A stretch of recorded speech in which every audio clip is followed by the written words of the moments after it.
The Montana wilderness held secrets that only patience could reveal. 15 years ago, on a morning when frost still clung to the pine needles and the sun was just a promise on the eastern horizon, a girl of 15 lay perfectly still on a granite outcrop. Her breath came in controlled measures. Her finger rested beside the trigger guard of a rifle nearly as long as she was tall. Below her position, perhaps 300 yards down the slope, a bull elk moved through the timber with the confidence of an animal that had survived 5 winters. Kara Wade had been motionless for 40 minutes. Her father lay beside her in the same position, his weathered face creased with concentration, his eyes never leaving the scope of his own rifle. James Wade was 58 years old. 25 of those years had been spent in the United States Marine Corps. 18 months of that time had been spent in the deserts of Iraq during the First Gulf War, where he had earned a reputation as one of the finest scout snipers in his battalion. The lines on his face told stories of sand and heat and distant shots that changed the course of battles. His hands, scarred and calloused, were steady as stone. The elk stopped, its massive head lifted, testing the wind. Kara felt her heartbeat in her ears. She had been hunting with her father since she was 12, but she had never taken a shot at an animal this large, at a distance this far. The mathematics of it filled her mind. Wind speed, approximately 8 miles per hour from the northwest. Temperature, 32 degrees and rising. The angle, downhill, which meant the bullet would strike slightly higher than the crosshairs suggested. Humidity was low. The air was thin at this altitude. Her father's voice came as a whisper, so quiet she felt it more than heard it. "What do you see?" Kara's answer was equally soft. "Bull elk, mature, 5x6 rack, range approximately 280 yards. Wind 3/4 value from the left. Where's your hold?" 2 inches right of center mass, high shoulder. Why high shoulder? Clean kill, drops him where he stands, no suffering. James Wade nodded, a movement so slight it barely disturbed the morning stillness. "And if you miss?" "Then he runs. Then I've failed him." "Failed who?" Kara understood the question. It was not about mechanics. It was never about mechanics with her father. "Failed the animal, sir. Failed to honor him with a clean death." Another nod. James Wade had taught his daughter many things about rifles and bullets and wind and distance. But the most important lesson was this. Every trigger pull carried weight. Every death deserved respect. The gun was not a toy. The scope was not a video game. The target, whether it carried antlers or carried a weapon aimed at your brothers, was a life that ended when you chose to end it. That choice had to mean something. "The shot is yours," her father said, "whenever you're ready." Kara settled deeper into her position. She found her natural pause, that moment between breaths when the body is perfectly still and the world reduces to nothing but the reticle and the target. The crosshairs settled on the elk's shoulder. The animal stood broadside now, a perfect presentation.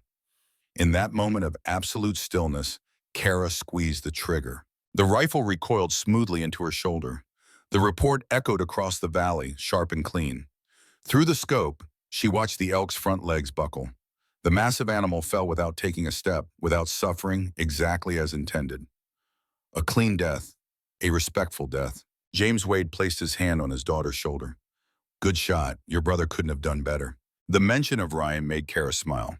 Her older brother was 24, 9 years her senior, and currently serving his second deployment with Delta Force. Ryan was everything their father had been and more. He was a warrior in the truest sense, a protector, a man who had chosen the hardest path because it was the right path. He wrote letters home when he could, though they were always heavily redacted, full of black bars and missing sentences.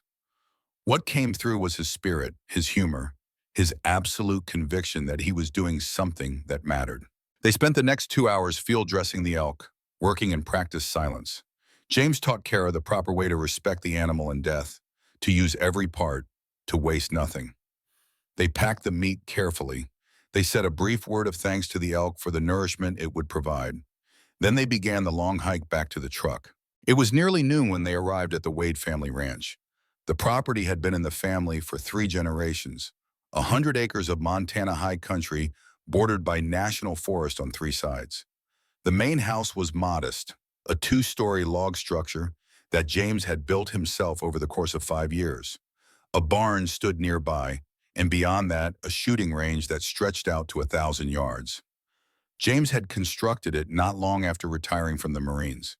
He had trained both of his children on that range.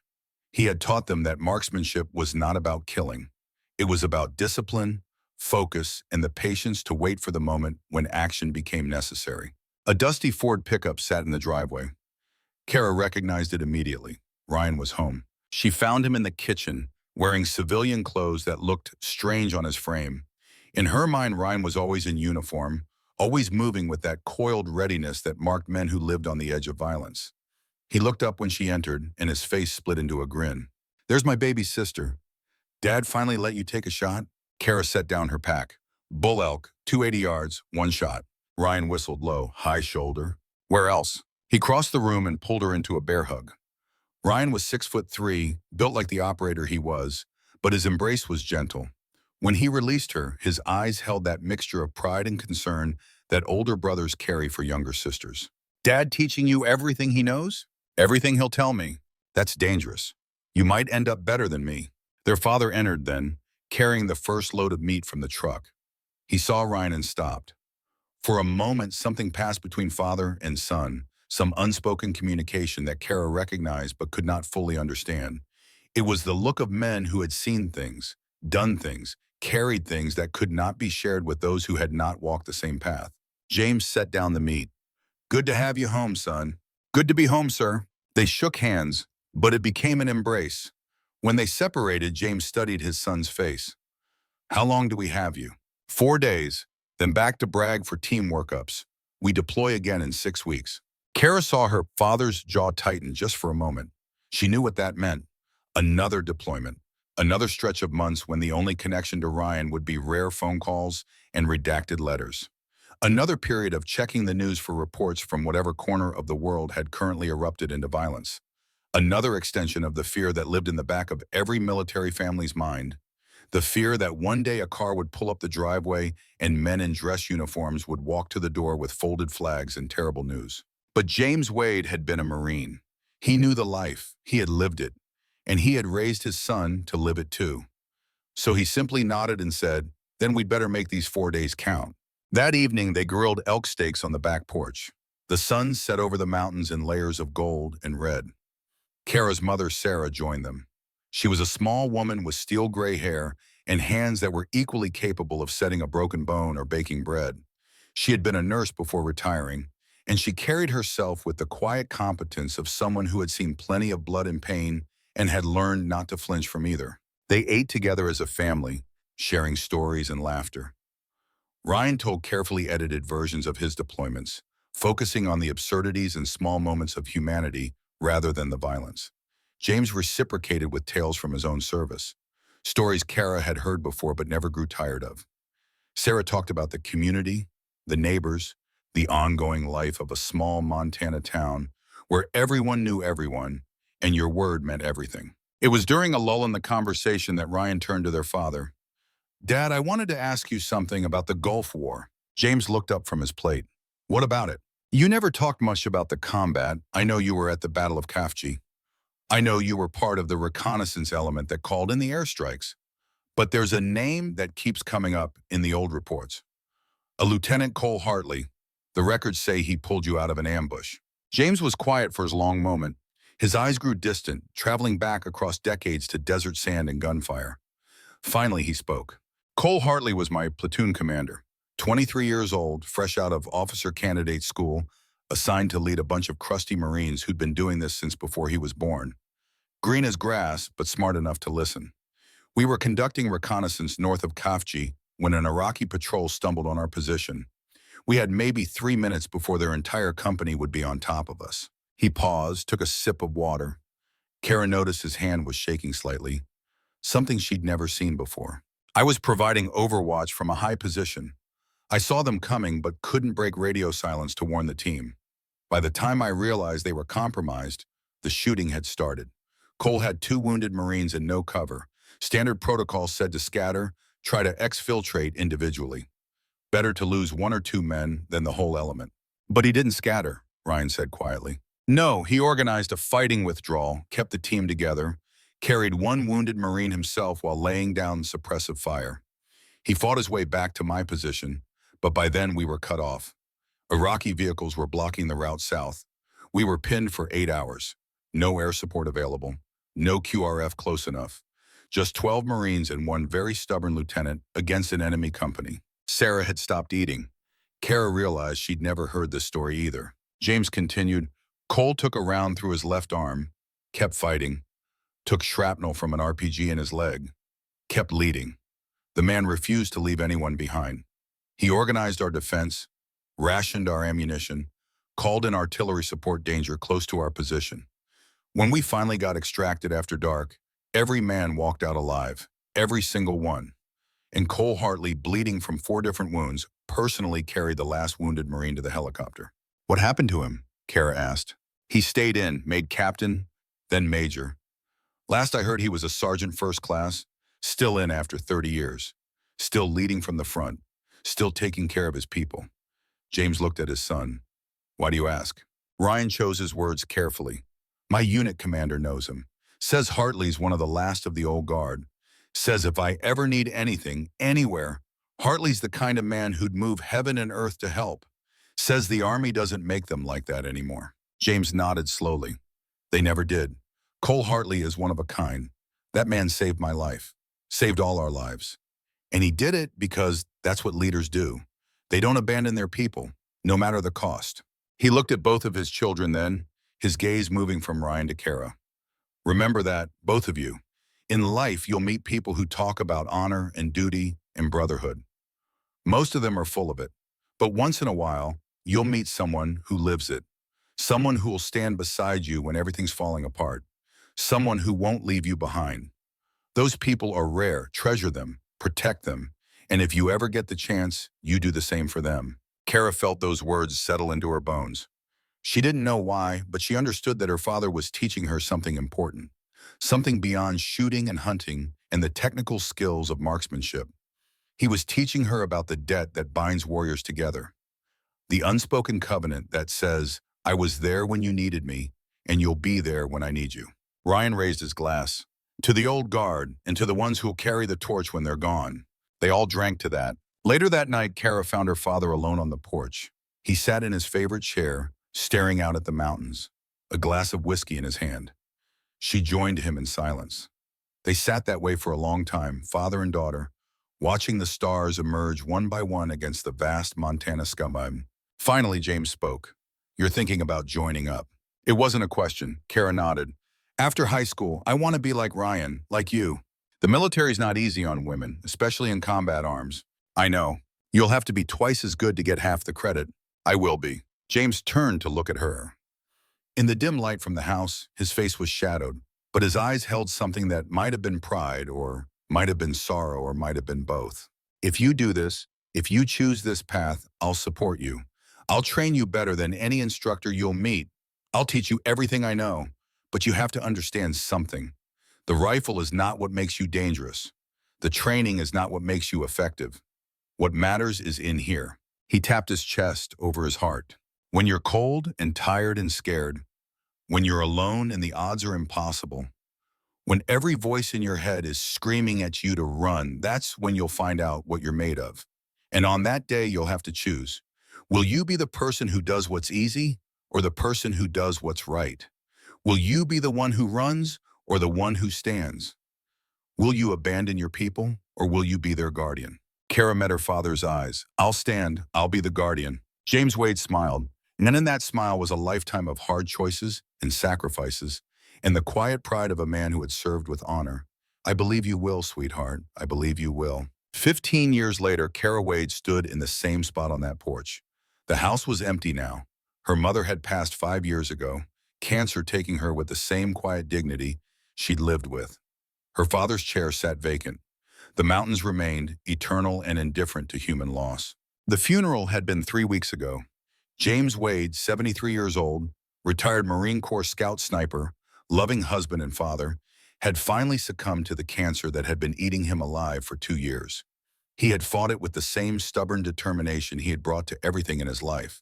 But some enemies cannot be defeated by willpower alone. Kara had been with him at the end.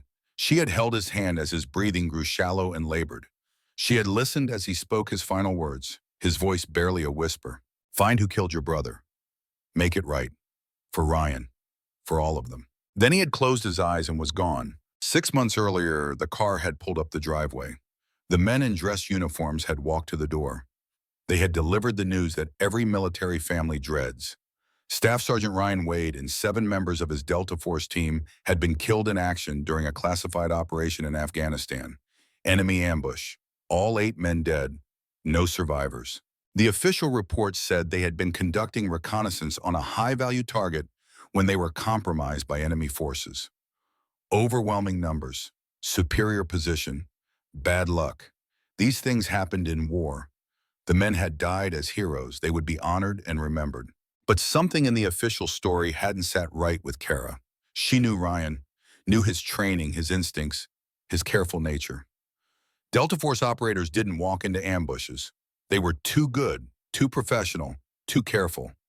And Ryan's last radio transmission, partially redacted in the report she'd finally managed to access through old contacts, had contained one word that changed everything. Hale. Marcus Hale had been Ryan's unit commander 3 years earlier, a decorated Delta operator, a legend in special operations circles. 2 years ago, Hale had been declared killed in action during a classified operation in Syria. His body had never been recovered. Case closed. But Ryan's dying words suggested otherwise. Hale's name, gasped over a failing radio as enemy fire tore through his team, meant something. It meant betrayal. It meant someone had sold them out. It meant the ambush hadn't been bad luck. It meant murder. Kara had spent the last 6 months tracking every lead, calling in every favor, using every skill her father and the Army had taught her. She had followed the money, the communications, the patterns, and she had found something that made her blood run cold. Marcus Hale was alive. He was operating as a private military contractor in the borderlands between Montana and Canada. He was working for someone with deep pockets and no loyalty to the United States. He was training foreign operatives and selling American military secrets to the highest bidder.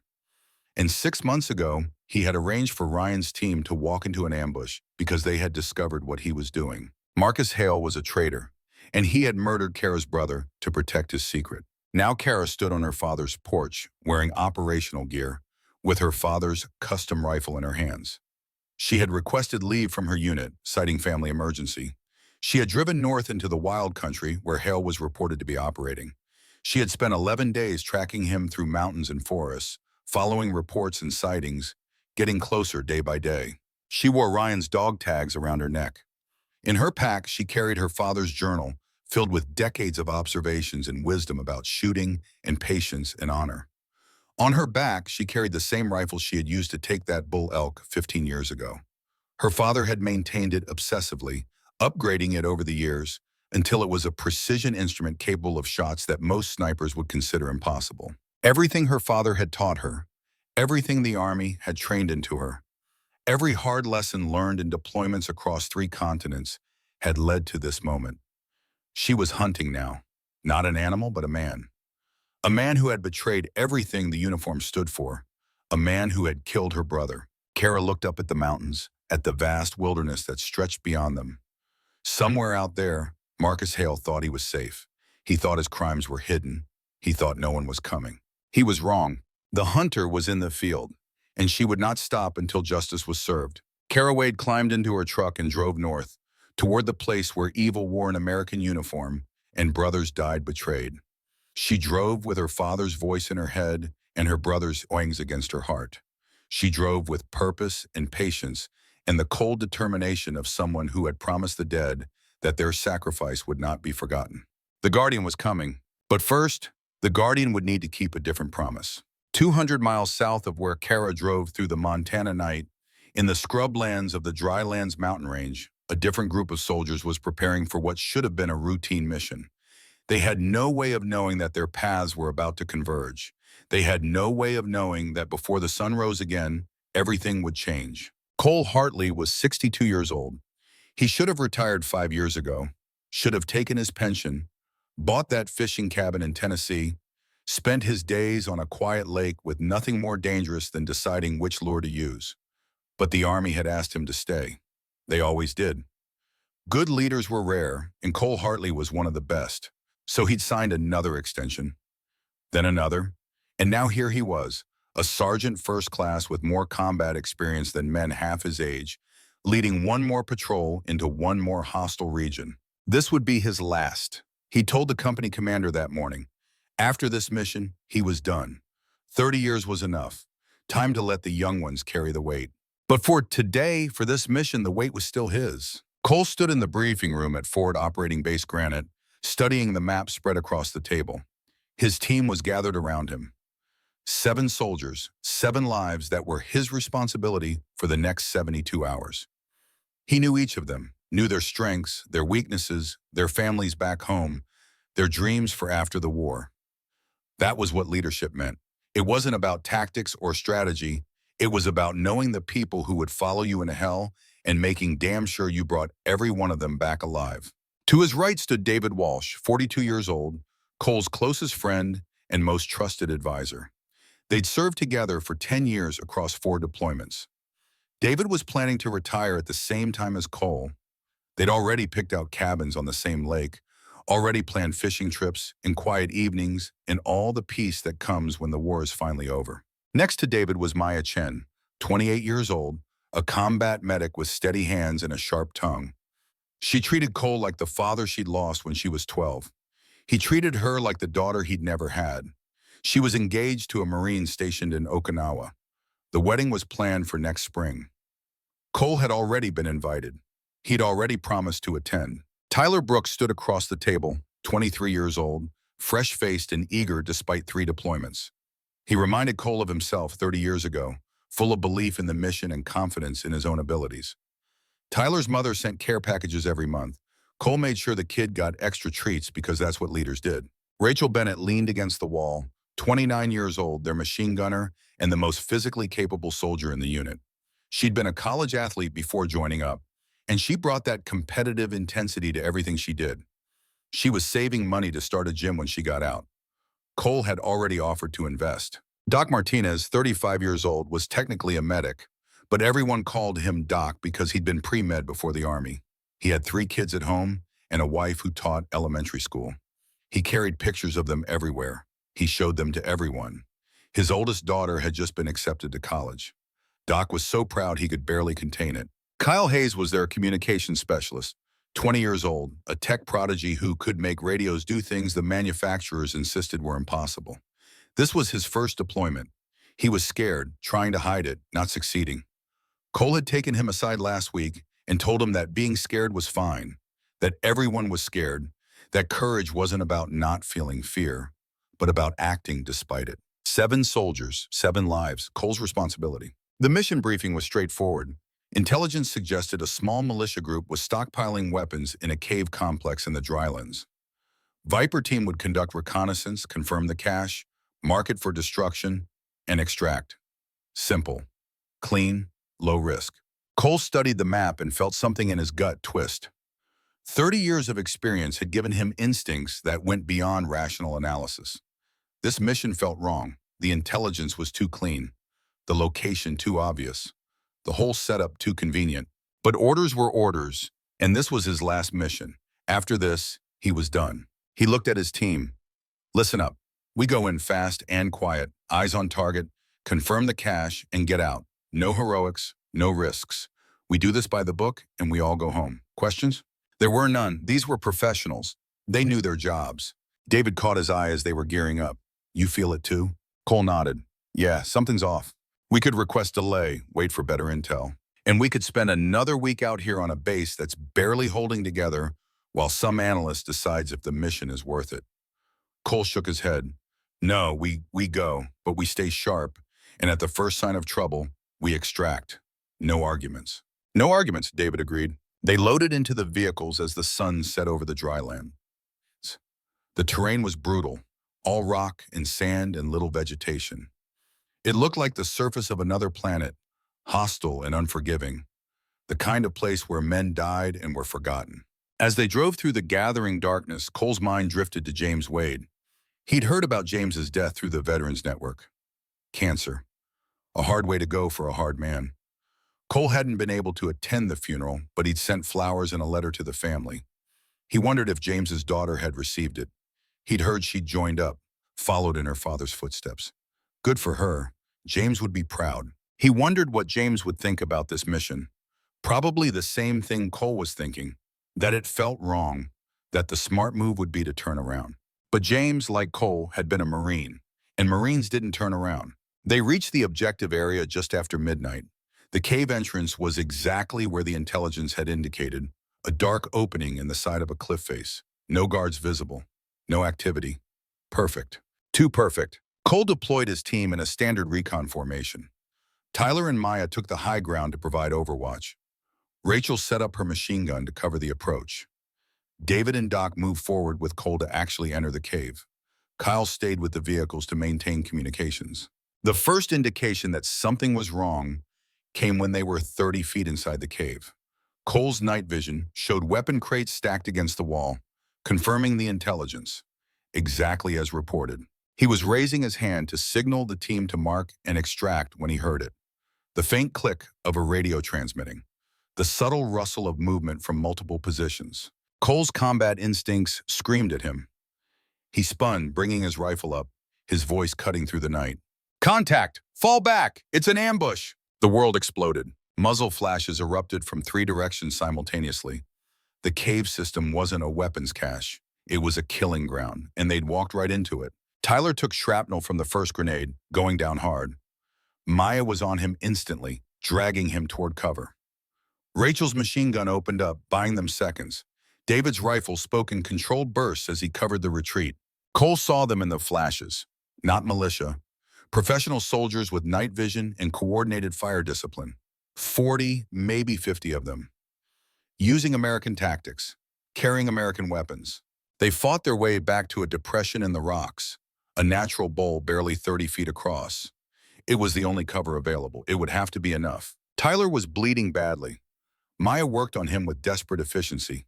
David's left arm hung useless, the bone clearly broken from a ricochet. Rachel fed belt after belt into her machine gun. Doc was out of grenades. Kyle was screaming into the radio, trying to get air support, trying to get help. Cole counted ammunition, counted enemies, did the mathematics of survival. They were surrounded, outnumbered 8 to 1. No air support available in this weather. No reinforcements within 50 miles, no way out. For the first time in 30 years of service, Cole Hartley pulled out his emergency beacon. The small device felt heavy in his hand, felt like defeat, felt like the end of everything he'd tried to be. He looked at his team, 7 soldiers, 7 lives he'd promised to protect. "I'm sorry," he said quietly. Then he activated the beacon. Somewhere, encrypted signals screamed into the void that Viper team needed help they wouldn't receive in time. Cole picked up his rifle, 19 rounds in the magazine, 1 in the chamber. If this was the end, they'd make it count. Then he raised his night vision scope to scan the enemy positions, and his blood turned to ice. The enemy commander stood on a rocky outcrop, directing the assault with hand signals. Cole could see his face clearly in the green glow of the night vision. Could see the features that he recognized from 1,000 briefings, 1,000 intelligence reports. A face that was supposed to be dead. Marcus Hale, former Delta Force, declared KIA 2 years ago. Very much alive and very much the man coordinating this ambush. And suddenly Cole understood. This wasn't random. This wasn't a militia stumbling onto an American patrol. This was orchestrated, planned, personal. Someone had set them up to die. Cole's mind raced through the implications. If Hale was alive, if Hale was here, then the intelligence that had sent them on this mission was compromised. Then someone in their own command structure was working with the enemy. Then Viper team wasn't just facing an ambush. They were facing a traitor. David crawled up beside him. "Sir, we need to move." Cole kept his eyes on Hale. "That's Marcus Hale." David went very still. "That's impossible. Hale's been dead for 2 years. And yet there he is, which means everything we thought we knew is wrong. Which means we're not just in trouble. We're in the middle of something bigger." Another explosion rocked their position. Rachel's machine gun clicked empty. Maya screamed that Tyler was unconscious. The enemy was closing in. Cole activated his radio on an open frequency. They were beyond caring about operational security now. "This is Viper 6 to any friendly forces. We are pinned and under attack by 50-plus hostiles. Enemy commander is Marcus Hale. I repeat, Marcus Hale declared KIA in Syria 2 years ago. If anyone is receiving this, we need immediate assistance. Viper 6 out." The response came 30 seconds later on an encrypted channel Cole didn't recognize. A woman's voice, calm and professional. Viper 6, this is Guardian. Stay in position, reinforcements inbound. Hold your perimeter. Your friend James Wade sends his regards. Cole's world tilted. James Wade was dead, had been dead for weeks. Unless James's daughter had heard the beacon. Unless Kara Wade was out there. Unless the promise James had made 30 years ago, that his people would be there when Cole needed them, was being kept by the next generation. Cole looked at his team, looked at the enemy forces preparing their final assault, looked at the dark mountains around them where somewhere maybe help was coming. Copy Guardian, we'll hold, and thank you. He turned to his team. Listen up. We've got help coming. I don't know when, I don't know how many, but we've got help. So we hold this position, we protect each other, and we do not give up. Understood? 7 tired, wounded, frightened soldiers looked back at him, and one by one they nodded. The Guardian was coming. They just had to survive long enough to see her arrive. 7 miles separated Kara Wade from the dying men who called themselves Viper Team. 7 miles of hostile terrain and absolute darkness through mountains that had broken stronger people than her. She had 40 minutes if she wanted to reach them before the enemy overran their position. Maybe less. The mathematics were simple and brutal.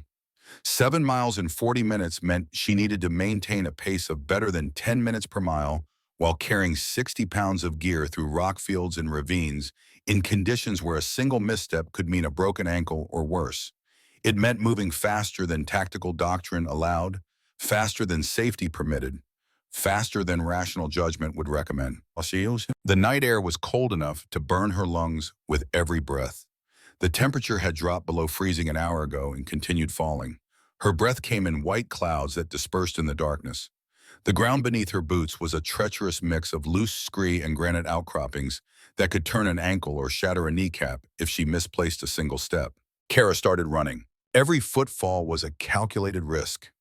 Every stride a gamble against physics and probability. Her pack rode high on her shoulders, the weight distributed according to techniques learned from a dozen different survival schools. But 60 pounds was still 60 pounds, and it fought her with every meter. The rifle case strapped diagonally across her back contained her father's custom weapon, the Macmillan he'd built with his own hands, and she protected it like she would protect a living thing. Because in a way, it was alive. That rifle held her father's spirit, his knowledge, his decades of hard-won expertise. Every adjustment he'd made to it, every modification, every careful calibration represented a lesson he'd learned the hard way. When she shouldered that rifle and looked through that scope, she saw the world the way James Wade had seen it, with absolute clarity, with perfect focus, with the understanding that every shot mattered and every life had weight. The emergency beacon had cut through her surveillance operation like a knife. She'd been positioned on a ridge overlooking a valley where intelligence suggested Marcus Hale was coordinating weapons transfers to foreign operatives. 11 days she'd been tracking him. 11 days of patience and discipline in waiting for the perfect moment to take the shot that would avenge her brother. Then the beacon had activated. The encryption identified it as U.S. military. The coordinates placed it 6 miles southeast of her position. And the voice that followed, requesting immediate assistance on an open channel, belonged to a man whose name she knew from her father's stories. Cole Hartley. The last time she'd heard that name was at her father's deathbed. James Wade, cancer eating him alive but mind still sharp, had gripped her hand with surprising strength and spoken words that felt like prophecy. If you ever find yourself in trouble, find Cole Hartley. If Cole ever needs help, you be there. We protect our own, always. Her father had saved Cole's life in the deserts of Iraq 30 years ago. Now Cole's voice was screaming into the void that he and his team were dying in these mountains. The circle was closing. The debt her father had created was coming due. Kara had maybe 3 seconds to make the decision. Continue her mission, take out Hale, complete the objective that had consumed 6 months of her life. Or abandon everything to save 7 strangers who happened to include a man her dead father had once pulled from an ambush. She chose without hesitation. The mission could wait. Marcus Hale could wait. But dying men couldn't wait. And the promise her father had made transcended any operation, any objective, any personal vendetta. Warriors protected warriors. Family protected family. The code was older than any uniform, deeper than any oath. Kara keyed her radio to the encrypted channel. Viper 6, this is Guardian. Stay in position. Reinforcements inbound. Hold your perimeter. Your friend James Wade sends his regards. Then she started moving. The terrain tried to kill her in 100 different ways. Loose rocks that shifted underfoot in the darkness. Ravines that appeared without warning. Thorn bushes that tore at her clothing and skin. She navigated by instinct and memory and the kind of spatial awareness that comes from a lifetime of moving through wilderness. Her father had taught her to read terrain the way scholars read books. Every slope, every stone, every shadow told a story. She absorbed that story at a dead run and adjusted her path accordingly. Her mind flashed back to a different mountain range 5 years earlier, to a training facility that officially didn't exist, run by an organization called simply the Program. The location was classified. The instructors' names were classified. Even the existence of the program was denied by every official channel. But for the select few who made it through the screening process, the program represented the apex of what a human sniper could become. Kara had been selected for specialized sniper training based on her performance in Ranger School and her family's military legacy. The screening process had been brutal. 96 candidates started, 12 finished. The rest were broken physically, mentally, or both. The tests went beyond marksmanship. They tested patience, discipline, the ability to remain motionless for days while insects crawled across your face and the sun baked you alive. The capacity to kill without hesitation when the moment demanded it and the wisdom to hold fire when killing would compromise the mission. The program took soldiers who were already elite and forged them into something beyond normal human capability. They learned to calculate wind speed by watching grass move 2,000 yards away. They learned to estimate range by the sound of a voice. They learned to read the micro-expressions on a target's face through a scope and know whether that person was a threat or a civilian caught in the wrong place. They learned to become invisible, to move through hostile territory like ghosts, to survive on nothing while accomplishing missions that would fill volumes in the classified archives. The instructors were legends, men and women who'd conducted operations that would never be declassified, who'd taken shots that existed only in encrypted files and the nightmares of America's enemies. They taught patience and precision and the kind of discipline that allowed a human being to lie motionless for 72 hours waiting for a 3-second window to change the course of history. They taught that the rifle was just a tool. The real weapon was the mind behind it. One instructor stood above the rest. His name was Marcus Hale. He was 42 years old, Delta Force, with a reputation that bordered on mythical. They said he could shoot through a keyhole at 1,000 yards in a sandstorm. They said he'd eliminated 17 high-value targets in a single deployment. They said he was the best sniper the military had ever produced. They said a lot of things about Marcus Hale, and Kara had believed every word. She'd studied under him for 8 months. She'd absorbed his teachings like gospel. He'd taught her things that went beyond marksmanship, things that entered the realm of psychology and philosophy, and the dark places where warriors went when they had to do terrible things for righteous reasons. He taught her to think like prey thinks, to anticipate the moves an enemy would make before they made them. He'd taught her to move like shadows move, flowing through terrain without disturbing a single leaf.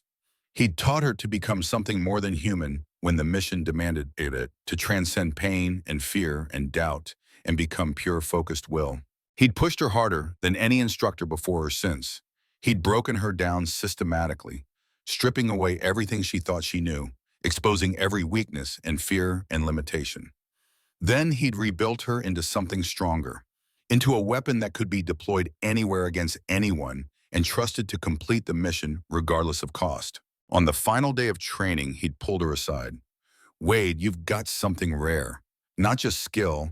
Any good soldier can learn skill. You've got the coldness, the ability to make the hard choice without flinching. That's what separates operators from everyone else. Remember that. When the moment comes, you'll know what to do. She'd believed him. She'd trusted him. She'd modeled herself after him. 3 years ago, Marcus Hale had been declared killed in action during a classified operation in Syria. The details were sparse. Enemy engagement. Overwhelming force.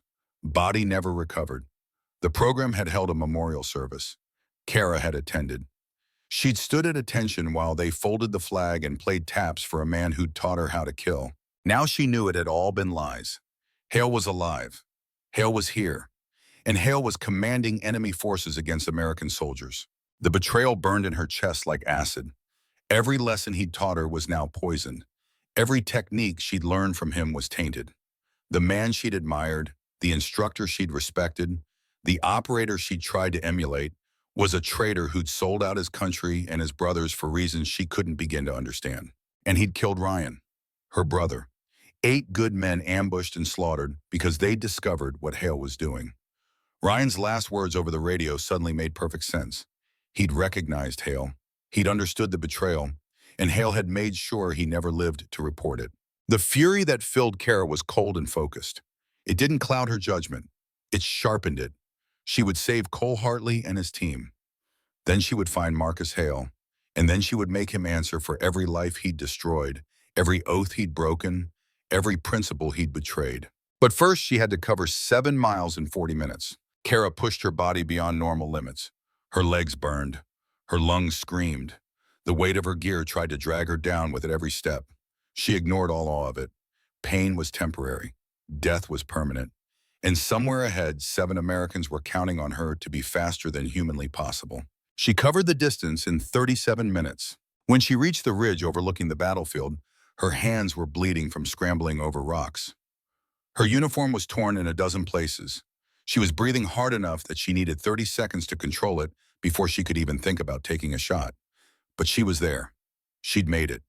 The impossible had become possible through nothing more than will and desperation and a promise made by a dying father. Kara dropped to a prone position behind a boulder and assessed the situation through her scope. The tactical picture was worse than she'd expected. Viper team was pinned in a natural depression approximately 800 yards from her position. They had minimal cover and were taking fire from 3 directions. She counted at least 50 hostiles, all moving with professional discipline, all equipped with night vision and modern weapons. This wasn't a militia. This was a trained force with American tactics and American equipment, which meant Hale hadn't just betrayed his country. He'd trained others to fight the way Americans fought.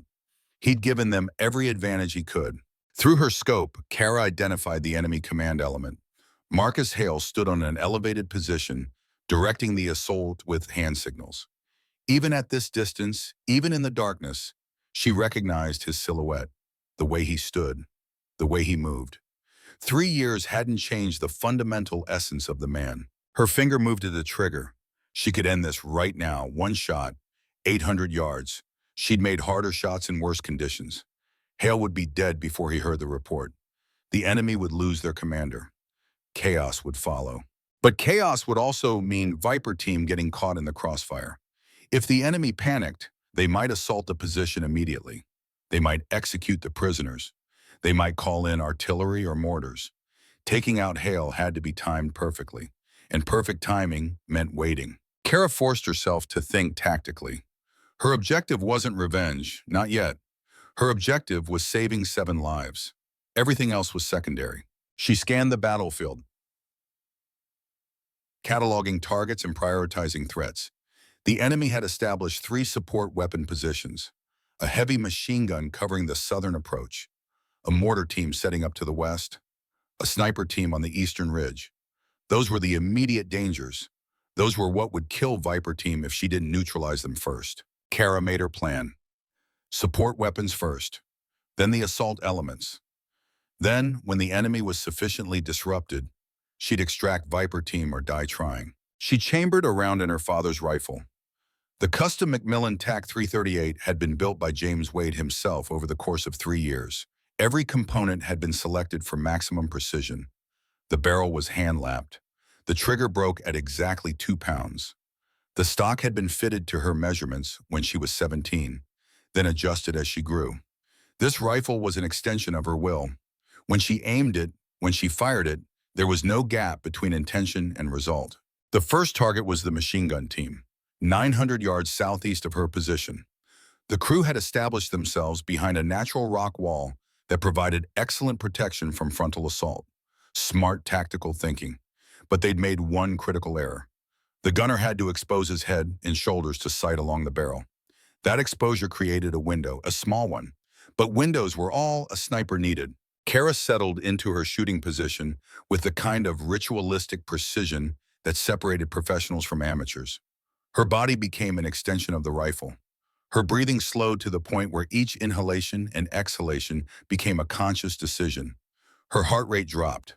The chaos of the battlefield faded until all that existed was the scope's view and the small circle of reality it contained. Wind was negligible at the moment, but mountain winds were treacherous and could shift without warning.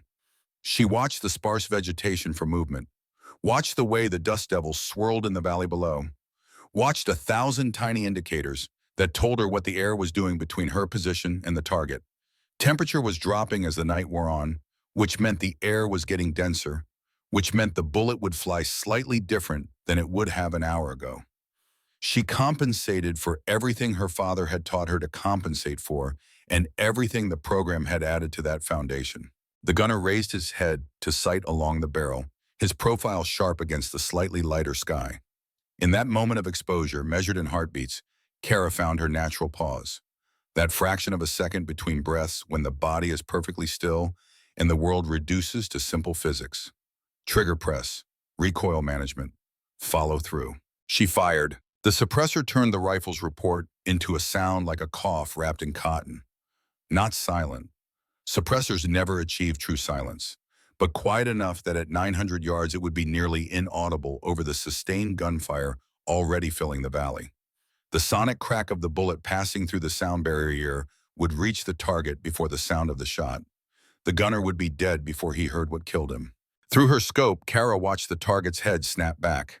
His body collapsed across the weapon like a puppet with cut strings. She didn't pause to admire her work. The mechanical action of working the bolt was automatic. Muscle memory built from 10,000 repetitions. Eject the spent casing. Chamber a fresh round. Acquire the next target while the first is still falling. The assistant gunner froze. His training probably told him to take cover. His loyalty to his teammate probably made him want to check the body. That moment of hesitation, that single second of human compassion in the middle of a kill zone, sealed his fate. Kara adjusted her aim by the smallest fraction, compensated for the fact that this target was 3 feet to the left of the first. The wind hadn't changed. The temperature hadn't changed. Just the angle, just the tiny variations that meant everything. She fired again. The assistant gunner fell without making a sound. The security man, positioned slightly back from the gun, started to stand. He was reaching for his radio, probably trying to report contact. The movement exposed him from the chest up. Kara tracked him through the scope, led him by 2 feet to account for his movement, pressed the trigger for the third time in 15 seconds. The security man collapsed backward. The radio fell from his hand and shattered on the rocks. The machine gun fell silent. 3 shots, 3 bodies. 18 seconds from the first trigger pull to the last. The mathematics of war reduced to their simplest form. Superior position plus superior skill plus the willingness to kill equals battlefield dominance. Kara didn't wait to admire her work. She was already shifting position, already moving to a secondary firing point 30 meters from her original location.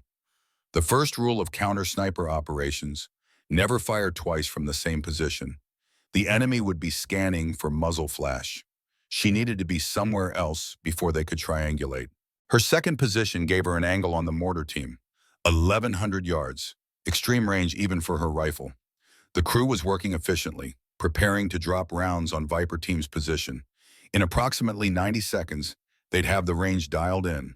In 2 minutes, they'd be raining high explosive death on men who had nowhere to run. Kara didn't have 2 minutes. She had right now. The mortar gunner bent over his tube. Kara put the crosshairs on his center mass, compensated for the extreme distance and the uphill angle, found her natural pause, and pressed the trigger. 1,100 yards away, the gunner staggered backward. The mortar round he'd been holding fell beside the tube instead of into it.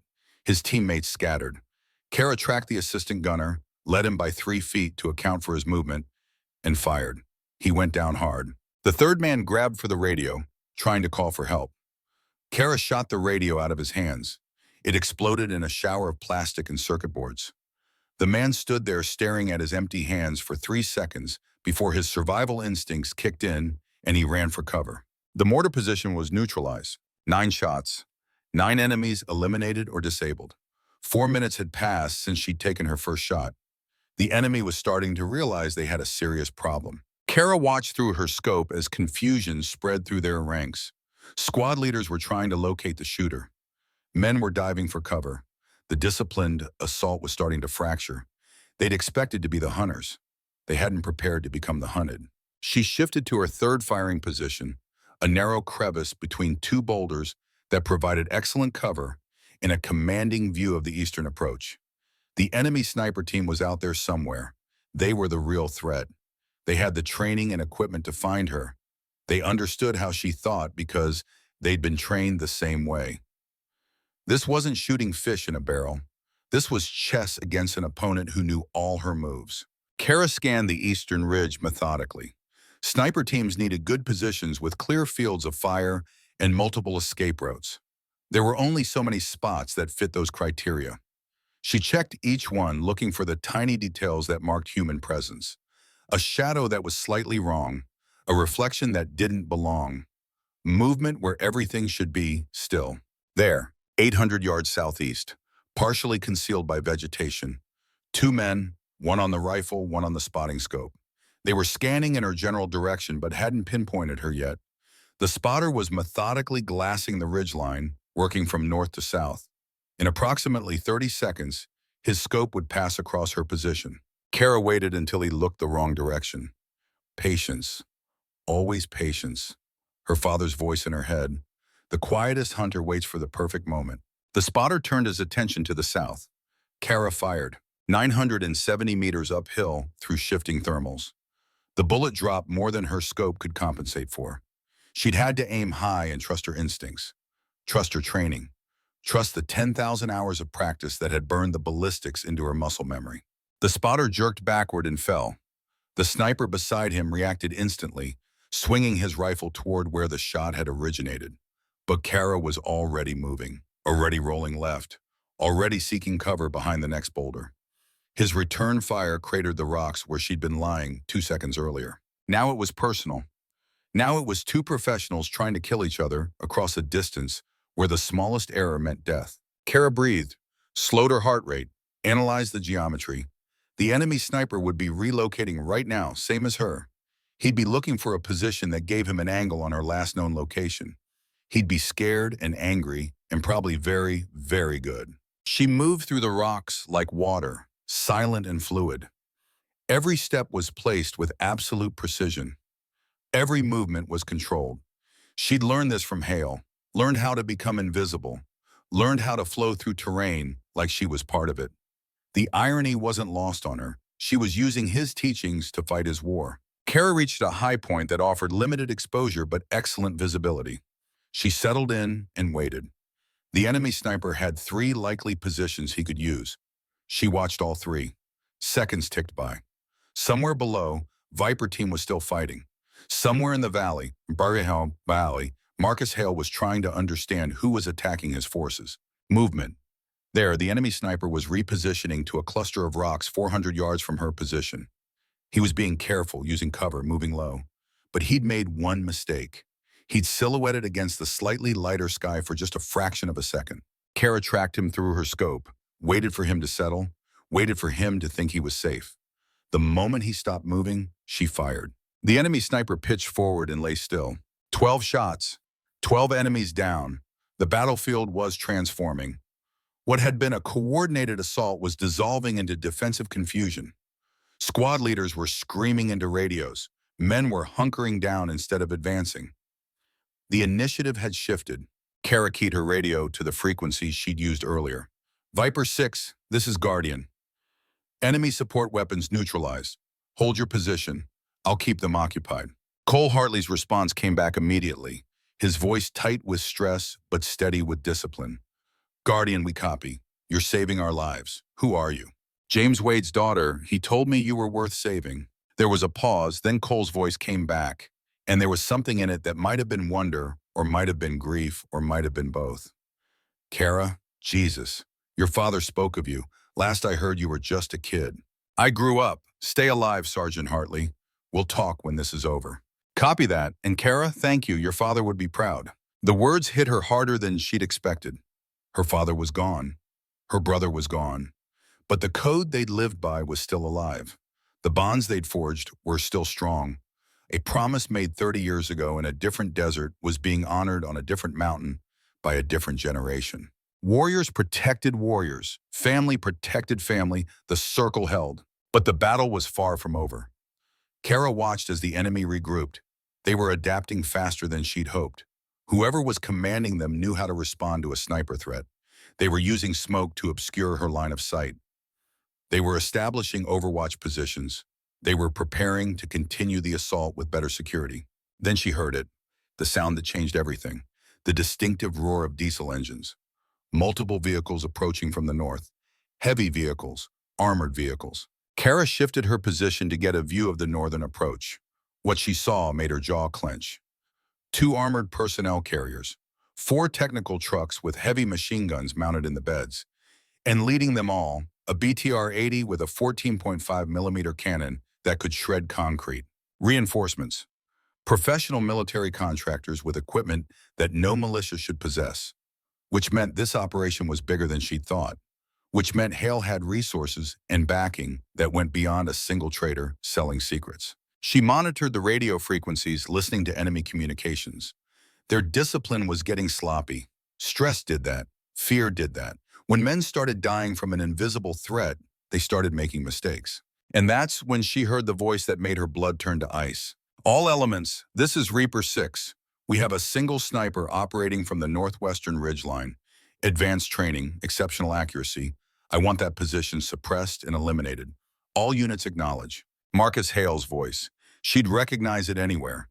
3 years hadn't changed the timbre or the command presence. He sounded exactly as he had during training when he was teaching her how to kill. But he said something else then, something that told her the situation was even worse than she'd feared. And for any friendly forces listening, I know who you are. There's only one shooter in the world with that pattern, that precision. Kara Wade, I taught you too well, it seems. You should have stayed home, little sister. This isn't your fight. The use of her name over the radio was a violation of every protocol.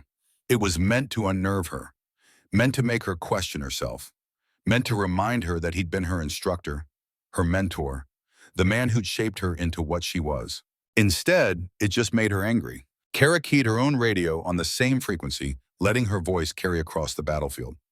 Marcus Hale, you murdered my brother. You betrayed everything you swore to protect. This is exactly my fight, and before the sun rises, you'll answer for what you've done. His laugh came back over the radio. Ryan died because he was weak, because he didn't understand that the game changed. The wars we fight now aren't about flags or countries, Kara. They're about money and power and survival. I tried to show him that. He refused to adapt, so he died. You ambushed 8 good men. You shot them down like dogs. There's no philosophy in that, just murder. There's pragmatism. I had a good thing going until your brother stumbled onto it. He would have exposed me, destroyed everything I'd built. I did what I had to do to protect my interests, just like I taught you. Make the hard choice without flinching. Remember? Kara's hands were shaking, not from fear, from rage.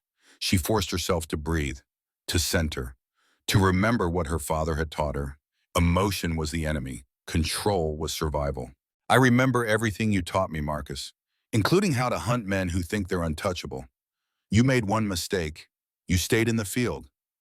You should have disappeared, because now I know where you are, and I'm coming for you. You're one person, Kara. I have 50 men and armed for support. You can't win this, but I'll make you an offer. Walk away. Leave Hartley and his team to their fate. This doesn't concern you. In exchange, I'll forget you were here. You can go back to whatever hole you've been hiding in. Counteroffer. Surrender now. Face justice for what you've done. Maybe the court will show you mercy. I won't. Hale's voice turned cold. Then you'll die with them. All units, converge on the American position. Armored elements, prepare to advance. I want that ridgeline suppressed with everything we have. If Wade wants to be a hero, we'll give her a hero's funeral. The radio went silent. Kara assessed her situation with brutal honesty. She had maybe 20 rounds remaining. The enemy had just committed armor to the fight. Her rifle could damage light vehicles, but couldn't penetrate the BTR's armor. She was outnumbered 50 to 1. The tactical situation had gone from difficult to nearly impossible. Below her position, Viper team was still pinned and wounded. They couldn't move. They couldn't retreat. They could barely defend themselves. Without her intervention, they'd be overrun in minutes. She had two choices: retreat while she still could, live to fight another day, pursue Hale on her own terms. Or stay, fight against impossible odds, probably die, but maybe buy Viper team enough time for their reinforcements to arrive. Kara thought about her father, about the promise she'd made at his deathbed, about the code he'd lived by for 73 years, about what it meant to be a guardian. Then she thought about Cole Hartley, 62 years old, fighting his last battle before retirement, about Maya Chen, who treated him like a father, about Tyler Brooks, who was 23 and bleeding and terrified, about 6 other soldiers whose names she barely knew, but whose lives had become her responsibility the moment she'd answered that emergency beacon. Warriors protected warriors, family protected family. No one got left behind. The choice wasn't really a choice at all. Kara chambered another round and prepared for the fight of her life. She'd hold this ridge as long as she could. She'd make every shot count. She'd make Hale and his mercenaries pay for every yard of ground. And if she died here, at least she'd die the way her father had lived, with honor, with courage, with absolute commitment to the people who depended on her. The armored vehicles started their approach. Their engines roared in the darkness. Their commanders probably thought they were safe behind steel plate and composite armor. They probably thought one sniper couldn't touch them. They were about to learn how wrong they were. Kara selected her first target, the lead technical truck. The gunner behind the heavy machine gun wasn't wearing a helmet. Amateur mistake in a combat zone. Probably thought the gun shield gave him enough protection. He was wrong. Kara put the crosshairs on his exposed head, compensated for the moving vehicle, led the target by the precise amount that 8 years of training had burned into her instincts. Fired. The gunner's body jerked backward. The truck swerved as the driver panicked. Kara worked the bolt, chambered the next round, and put a bullet through the windshield into the driver's chest. The truck veered off the rough road, crashed into a boulder, and stopped. Its heavy machine gun fell silent. 1 down, 5 vehicles to go. The armored personnel carriers kept coming. They were buttoned up now, hatches closed, no exposed crew. Smart. But armored vehicles had vulnerabilities. External fuel tanks, vision blocks, the thin armor on the rear doors. Kara knew them all. Hale had taught her where every vehicle was weakest. She tracked the lead APC as it negotiated a tight turn. The fuel tank on its right rear quarter was exposed for maybe 3 seconds. Small target, moving vehicle, night conditions. She'd have to lead it perfectly, have to time the shot to the millisecond. Kara fired on instinct more than calculation. The bullet struck the fuel tank and punched through. Diesel sprayed across the APC's engine compartment. The vehicle didn't explode. That was a movie myth, but thick black smoke began pouring from its rear. The driver slowed, stopped, trying to assess the damage. The crew began bailing out, coughing, stumbling in the dark. Kara eliminated 2 of them before they reached cover. The rest scattered. The second APC's commander made the smart choice and buttoned up completely. The vehicle accelerated, trying to rush through the danger zone. But the BTR commander, perhaps emboldened by his vehicle's heavier armor, remained standing in his open hatch. He was shouting orders, directing his forces, doing exactly what a good commander should do. It made him a perfect target. Kara shifted her aim to the BTR. 800 yards now in closing. The commander's chest filled her crosshairs. She was reaching for the trigger when incoming fire forced her to duck. Rounds cracked over her head and splintered the rocks around her position. Someone had spotted her muzzle flash. Someone was shooting back with accuracy. She rolled left, abandoning her current position. More bullets tore through the space where she'd been lying. That was close. Too close. She'd gotten focused on the targets and forgotten to maintain security on her own position. Kara scrambled to new cover and reassessed. The enemy had her general location now. They were pouring fire onto the ridge, trying to suppress her through volume rather than accuracy. Dozens of weapons hammering at the rocks. She couldn't stay here. This position was compromised. But she couldn't leave either. If she withdrew, Viper team would be defenseless against the armored assault. The BTR was still closing. In less than a minute, it would be in position to engage with its cannon. And when that 14.5 millimeter started firing, the depression where Cole's team sheltered would become a tomb. Kara made her decision. She stood up, fully exposing herself above the rocks. Every enemy weapon on the battlefield swung toward her. She had maybe 5 seconds before the incoming fire became overwhelming. 5 seconds to take an impossible shot and change the course of the battle. She shouldered her rifle, found the BTR commander in her scope. He was ducking down now, realizing he'd been exposed too long. His head and shoulders were still visible, but descending into the safety of the armored hull. In 2 more seconds, he'd be gone. Kara didn't have 2 seconds. She fired. The commander stopped moving. His body slumped across the hatch rim, preventing it from closing. The BTR kept advancing, but its leadership was gone. Its crew was probably arguing about what to do, who was in charge, whether to continue or withdraw. Confusion. That was what she needed. That was all she could hope to create. Incoming fire intensified. Kara dropped behind cover as bullets tore through the air where she'd been standing. Rock fragments sprayed across her face. Something hot grazed her shoulder. She'd been hit. Not seriously, just a graze, but the message was clear. Stay exposed, and she'd be dead in seconds. She crawled backwards, seeking deeper cover. Her shoulder burned.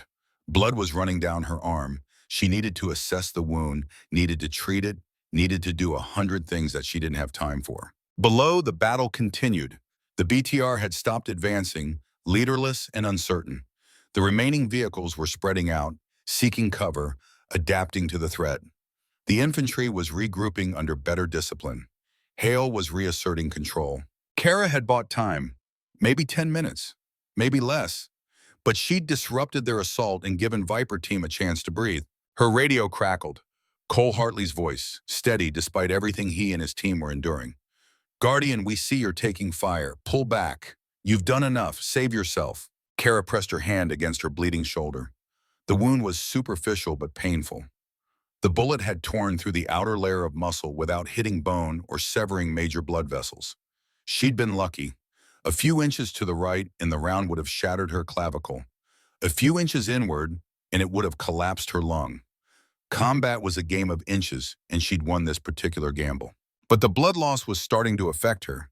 She could feel the weakness creeping into her limbs, could feel her hands starting to shake slightly. She needed to treat the wound properly or shock would set in within the hour. But proper treatment required time and light and resources she didn't have. She'd have to make do with field-expedient measures and hope it was enough. She keyed her radio with blood-slick fingers. Negative Viper 6, I don't abandon my people. How long until your reinforcements arrive? Cole's response came after a pause. She could hear the argument happening in the background. Voices raised in disagreement. Men who'd been soldiers long enough to recognize a suicide mission when they saw one. 90 minutes minimum. They hit weather delays. Guardian, that's too long. You can't hold that position for 90 minutes against this many hostiles. Please, you've given us a chance. Take it and go. Live to fight another day. 90 minutes. In sniper school, they'd taught her that the average firefight lasted 7 minutes. Anything longer than that meant someone had made catastrophic tactical errors or the situation had devolved into a siege. 90 minutes against a numerically superior force with armor support wasn't a fight. It was a countdown to death. Then I guess we'll find out what I can do. She heard voices in the background again. Then a different voice came on the radio, younger than Cole's, tight with pain but carrying that particular quality that marked men who'd decided to speak a hard truth regardless of consequences. Ma'am, this is Private Tyler Brooks. You don't know us, you don't owe us anything, but you came anyway. You're up there taking bullets for people you've never met. That's the bravest thing I've ever seen, the kind of thing they tell stories about. And ma'am, whatever happens tonight, I want you to know we won't forget it. None of us will. If I make it home, I'm going to tell my kids about the Guardian who appeared when we needed her most, about how one person can make all the difference when they're willing to stand. Kara felt something catch in her throat. These men, these strangers who'd become her responsibility through nothing more than proximity and a promise made to a dying father. They'd become real to her in a way that targets and objectives never could. She knew Tyler was 23 years old, knew he'd been hit in the abdomen by shrapnel, knew he was probably terrified despite the courage in his voice, knew that if she failed, if she ran, if she chose safety over duty, he would die bleeding in these mountains far from everyone who loved him. She thought about her brother Ryan, about how he died betrayed and ambushed because the men who should have protected him had chosen money over honor, about how his last moments had probably been filled with the terrible understanding that he'd been sold out by one of his own. These soldiers wouldn't die that way, not if she had anything to say about it. You stay alive, Tyler. That's an order. All of you stay alive. We hold until reinforcements arrive. We don't give up. We don't surrender. We fight for every second, understood? Cole Hartley's voice came back, and there was steel in it now. The steel of a man who'd made this same choice 100 times over 30 years. The choice to stand when running was safer, to fight when surrender was easier, to protect others when protecting yourself was smarter. Understood, Guardian. We'll hold. You've got my word. And for what it's worth, your father raised one hell of a soldier. He'd be damn proud of what you're doing tonight. The words hit her like a physical blow. Her father, James Wade, the man who'd taught her everything that mattered, who'd shown her what it meant to be a warrior, not through lectures, but through the quiet example of a life lived with absolute integrity. If he were here now, watching from whatever place warriors went when they left this world, would he be proud? Or would he shake his head at her tactical foolishness, at the way she'd abandoned her primary mission to save 7 strangers? She knew the answer. Of course she knew it. Her father would have made exactly the same choice, would have stood exactly where she was standing, would have fought exactly as she was fighting, because that's what Guardians did. They protected, they served, they sacrificed. The mission could wait. The vengeance could wait, but dying men couldn't wait. And if Marcus Hale escaped because she'd chosen duty over revenge, then so be it. Some prices were worth paying. Some choices defined who you were in ways that no amount of success could match. Kara treated her shoulder wound as best she could in the dark. The bullet had grazed the muscle, but hadn't hit bone or major vessels. She'd had worse. She packed it with gauze from her medical kit and kept moving. The enemy was repositioning. She could hear Hale on the radio, reorganizing his forces, preparing for another assault. He was good, she had to give him that. He hadn't panicked, hadn't lost control. He was adapting to her tactics and planning his countermoves. It would be a long night, a night of violence and pain and desperate courage, a night when 7 wounded soldiers and 1 bleeding sniper would stand against an army, because that's what honor demanded, because that's what their oaths required, because walking away wasn't an option when brothers needed you. Kara Wade chambered another round and prepared to make Marcus Hale regret every lesson he had ever taught her. The student had become the hunter, and before dawn broke over these mountains, the teacher would learn that betrayal carried a price no amount of money could pay. The Guardian was here, and the Guardian wasn't leaving until every one of her people went home alive. Kara Wade treated her shoulder wound with the clinical detachment that came from years of training and the absolute necessity of staying functional. The bullet had carved a groove through the deltoid muscle, missing the bone by maybe 2 inches. Blood soaked through her uniform sleeve and ran down her arm in warm rivulets that she could feel more than see in the darkness. The pain was there, sharp and insistent, but pain was just information. It told her the wound existed. It told her she was still alive to feel it. Beyond that, it was irrelevant. She pulled out her individual first aid kit and worked by feel and memory, tore open a packet of hemostatic gauze with her teeth, packed it directly into the wound channel. The gauze would promote clotting, would slow the bleeding to something manageable. She wrapped pressure bandages around her shoulder and cinched them tight enough to make her gasp. Too tight and she'd lose circulation. Too loose and she'd bleed out.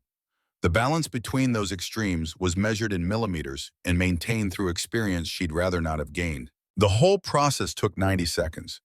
90 seconds when she wasn't scanning for threats, wasn't tracking enemy movement, wasn't doing any of the 1,000 things that kept snipers alive in hostile territory. But 90 seconds invested in staying combat effective was better than bleeding out over the next 30 minutes because she'd been too stubborn to stop and treat the wound. She tested her arm. The movement sent fire through her shoulder, but the limb still functioned. She could still shoot, could still work the bolt, could still do everything the mission required, even if every motion reminded her that she was operating on borrowed time and leaking blood she couldn't afford to lose. Below her position, the battlefield had entered a lull, the kind of quiet that descended when both sides were regrouping, reorganizing, preparing for the next phase. It was the calm before something worse. Kara had been in enough firefights to recognize the pattern. The enemy was adapting. They'd taken casualties. They'd lost their support weapons. They'd been hurt, but they hadn't been beaten. And now they were bringing up the heavy assets to finish what they'd started. She could hear the diesel engines getting closer, could hear the rattle of treads on stone, could hear radio chatter as squad leaders coordinated their movements.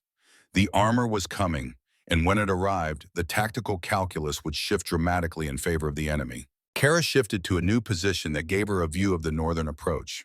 What she saw confirmed her worst assessment. 2 BTR armored personnel carriers grinding their way up the mountain road, 4 technical trucks with heavy machine guns, and in the lead, the BTR-80 she'd hit earlier, now with a new commander in the hatch, advancing more cautiously but still advancing.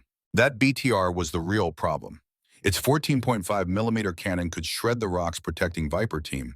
Its armor could withstand anything short of anti-tank weapons. And unless she did something very creative or very desperate, it would roll into position and massacre 7 wounded Americans who'd done nothing wrong except walk into an ambush arranged by a traitor. She keyed her radio to Cole's frequency. Viper 6 Guardian, enemy armor approaching your position from the north. ETA 5 minutes. I'm going to try to slow them down, but you need to prepare for close contact. Get your people as deep in cover as possible. Cole's response was immediate. Copy, Guardian. We're moving to better positions now. What's your status? You still mobile? Mobile enough. Took a hit, but I'm still in the fight. How bad? Kara looked at her shoulder. Blood was already seeping through the bandages. I've had worse. Focus on your team. I'll handle the armor. Guardian, you can't take out a BTR with a rifle, not even your rifle. I don't need to destroy it.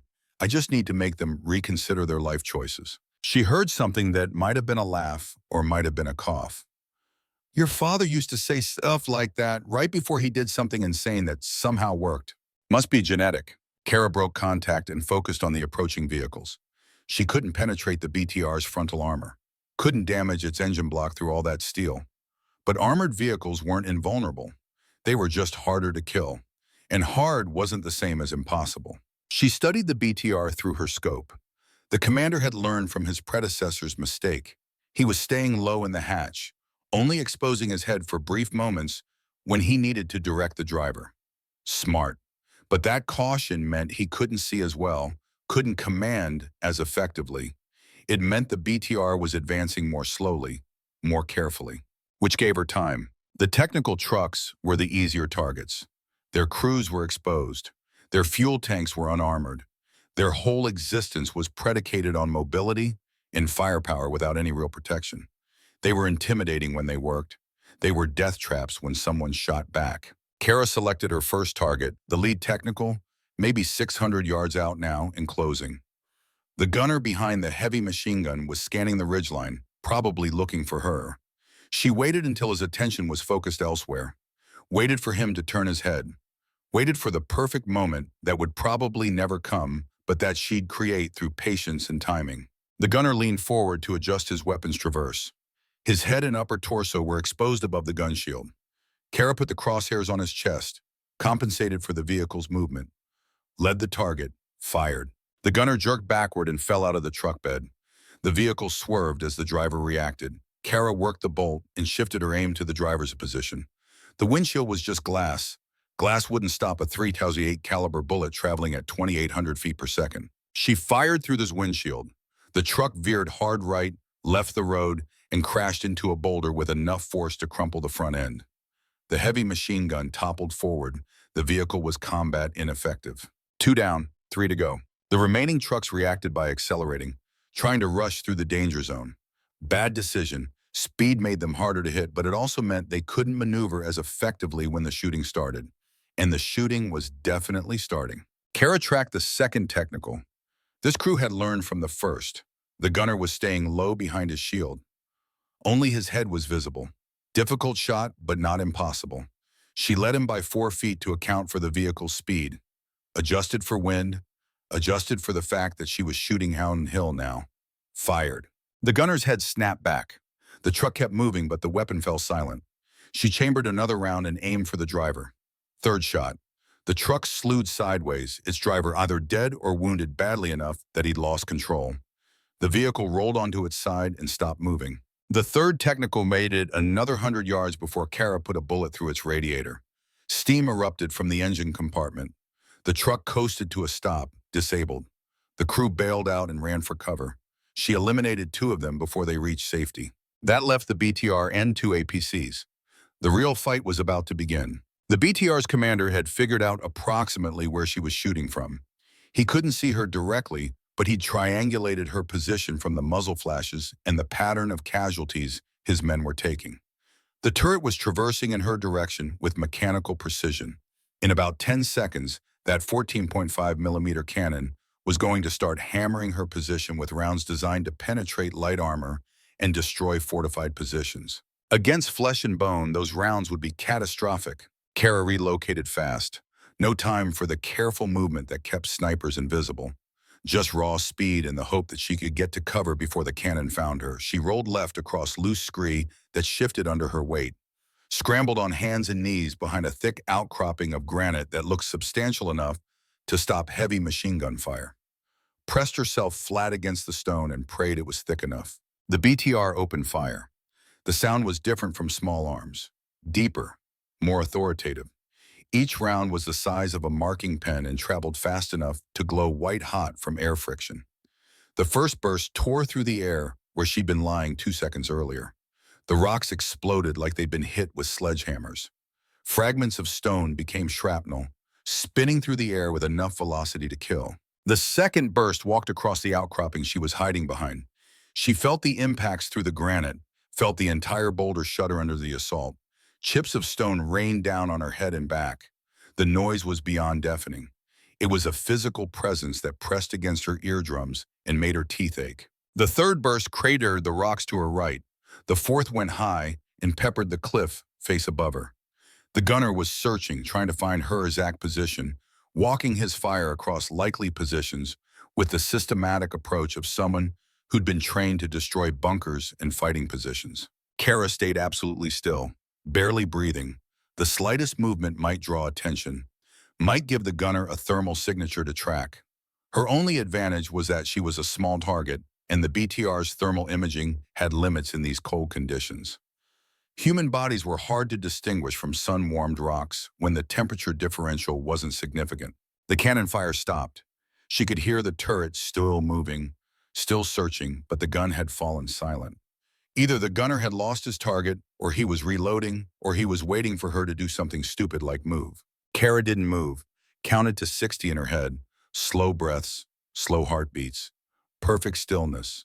This was what her father had taught her in Montana, what the program had refined into an art form.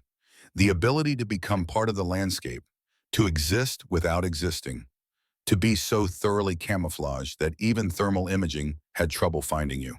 At the count of 60, she risked a glance around the boulder. The BTR had moved forward another 50 yards and was now in a hull-down position behind a rise. Good defensive placement. The commander was being smart, not exposing his vehicle unnecessarily, using terrain to maximum advantage. But now the BTR had committed to suppressing one position, and while it was focused on killing her, it wasn't advancing on Viper Team, wasn't supporting the infantry with its heavy gun, wasn't doing the job it was supposed to do. She'd bought time, maybe 2 minutes, maybe less. But in a firefight where 7 wounded men were trying to survive against impossible odds, every second mattered. Every moment of enemy confusion or hesitation was a gift that could mean the difference between life and death. She scanned for the BTR's vulnerabilities. The commander had buttoned up completely now. Hatch sealed, no exposed crew. The vehicle was essentially a steel box on treads with a very large gun. Her rifle couldn't hurt it directly. But vehicles didn't operate in isolation.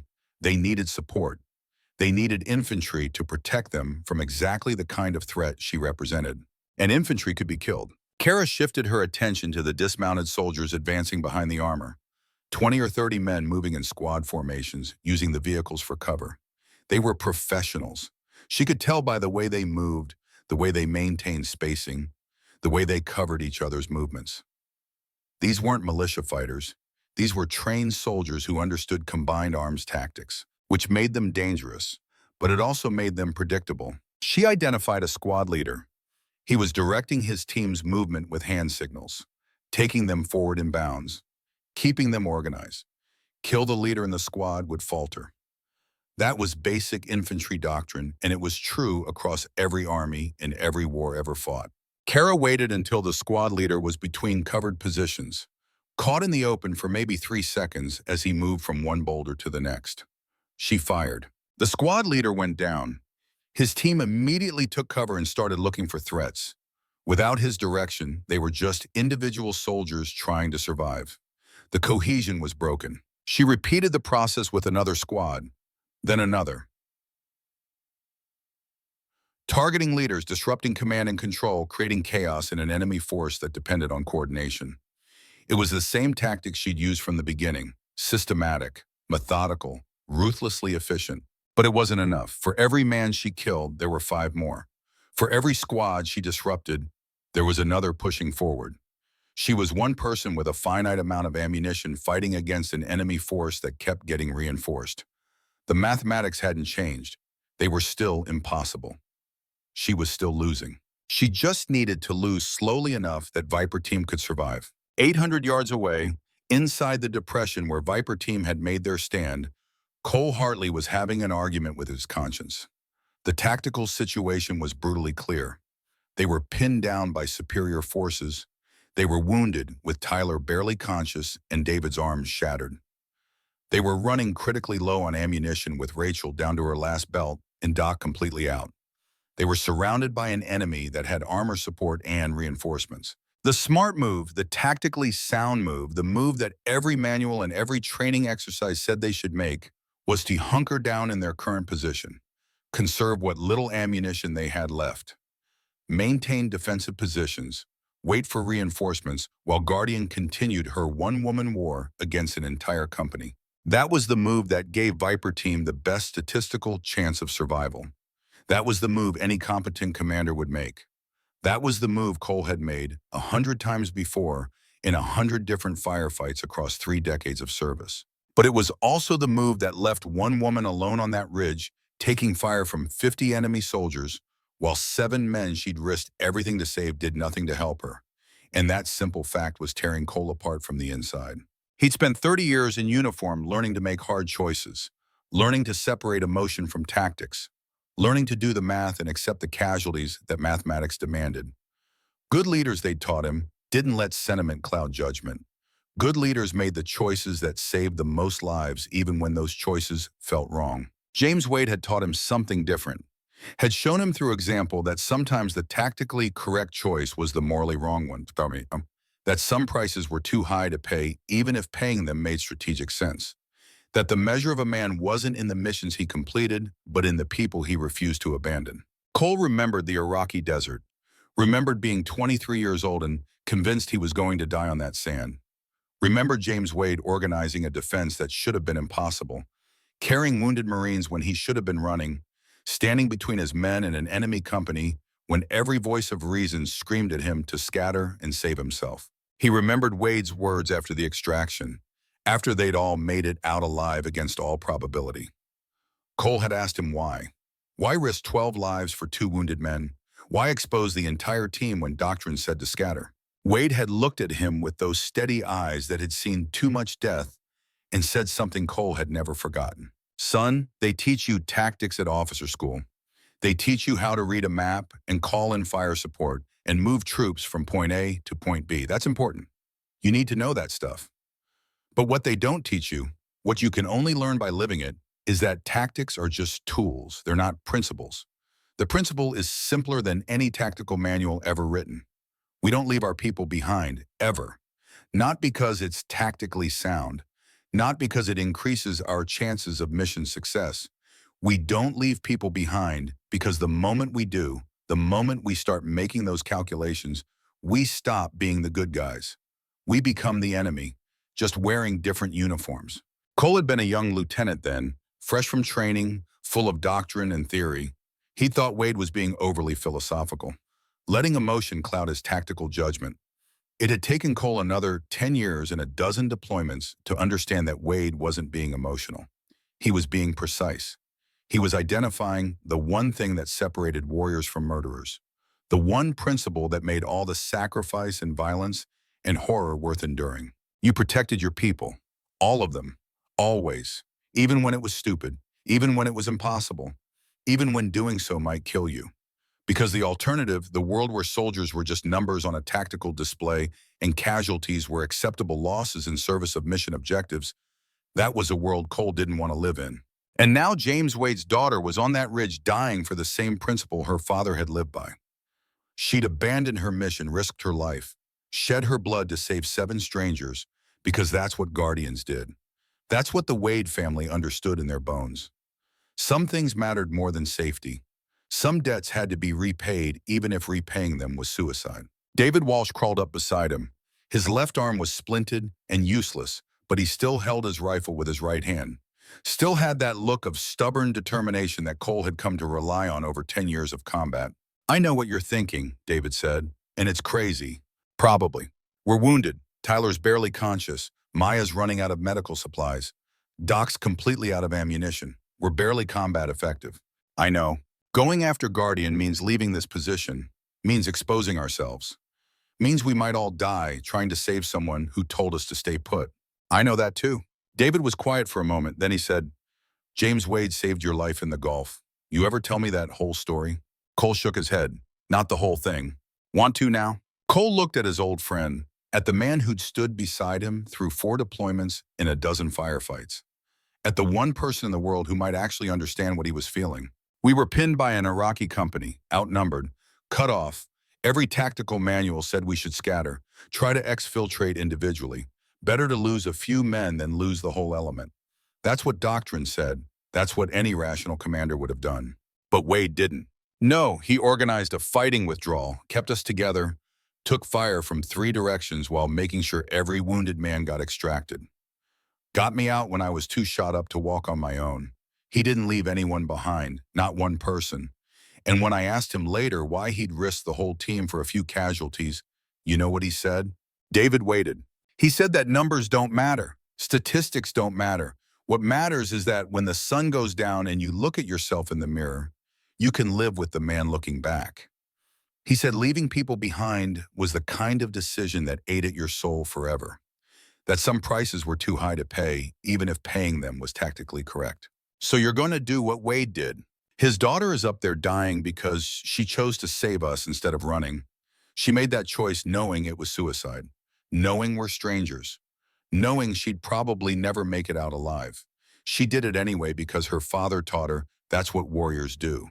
They protect people who can't protect themselves." Cole looked at his team, at Maya, who was treating Tyler's wounds with the last of her supplies, at Rachel, who was down to her final belt of ammunition, at Doc, who was holding his empty rifle like it still had rounds in it, at Kyle, who was frantically trying to raise anyone on the radio, at David with his broken arm and his unbroken spirit.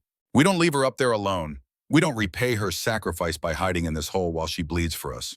James Wade didn't raise a quitter, and I'm damn sure not going to dishonor his memory by abandoning his daughter." Maya looked up from her patient. "Sir, if we move, Tyler won't make it. He needs surgery. He needs blood. He needs things I can't give him in the field. Then we carry him, but we move, all of us, together." Rachel checked her ammunition. "I've got maybe 300 rounds left. After that, I'm throwing rocks. Then we make those 300 count." Kyle looked up from his radio. "Sir, I'm not getting any response from the QRF. I think something's wrong." A cold feeling settled in Cole's stomach. What kind of wrong? "I don't know, but they were supposed to check in 15 minutes ago. Now there's just static. Either their radios are down or they've been diverted to another emergency." Cole processed this.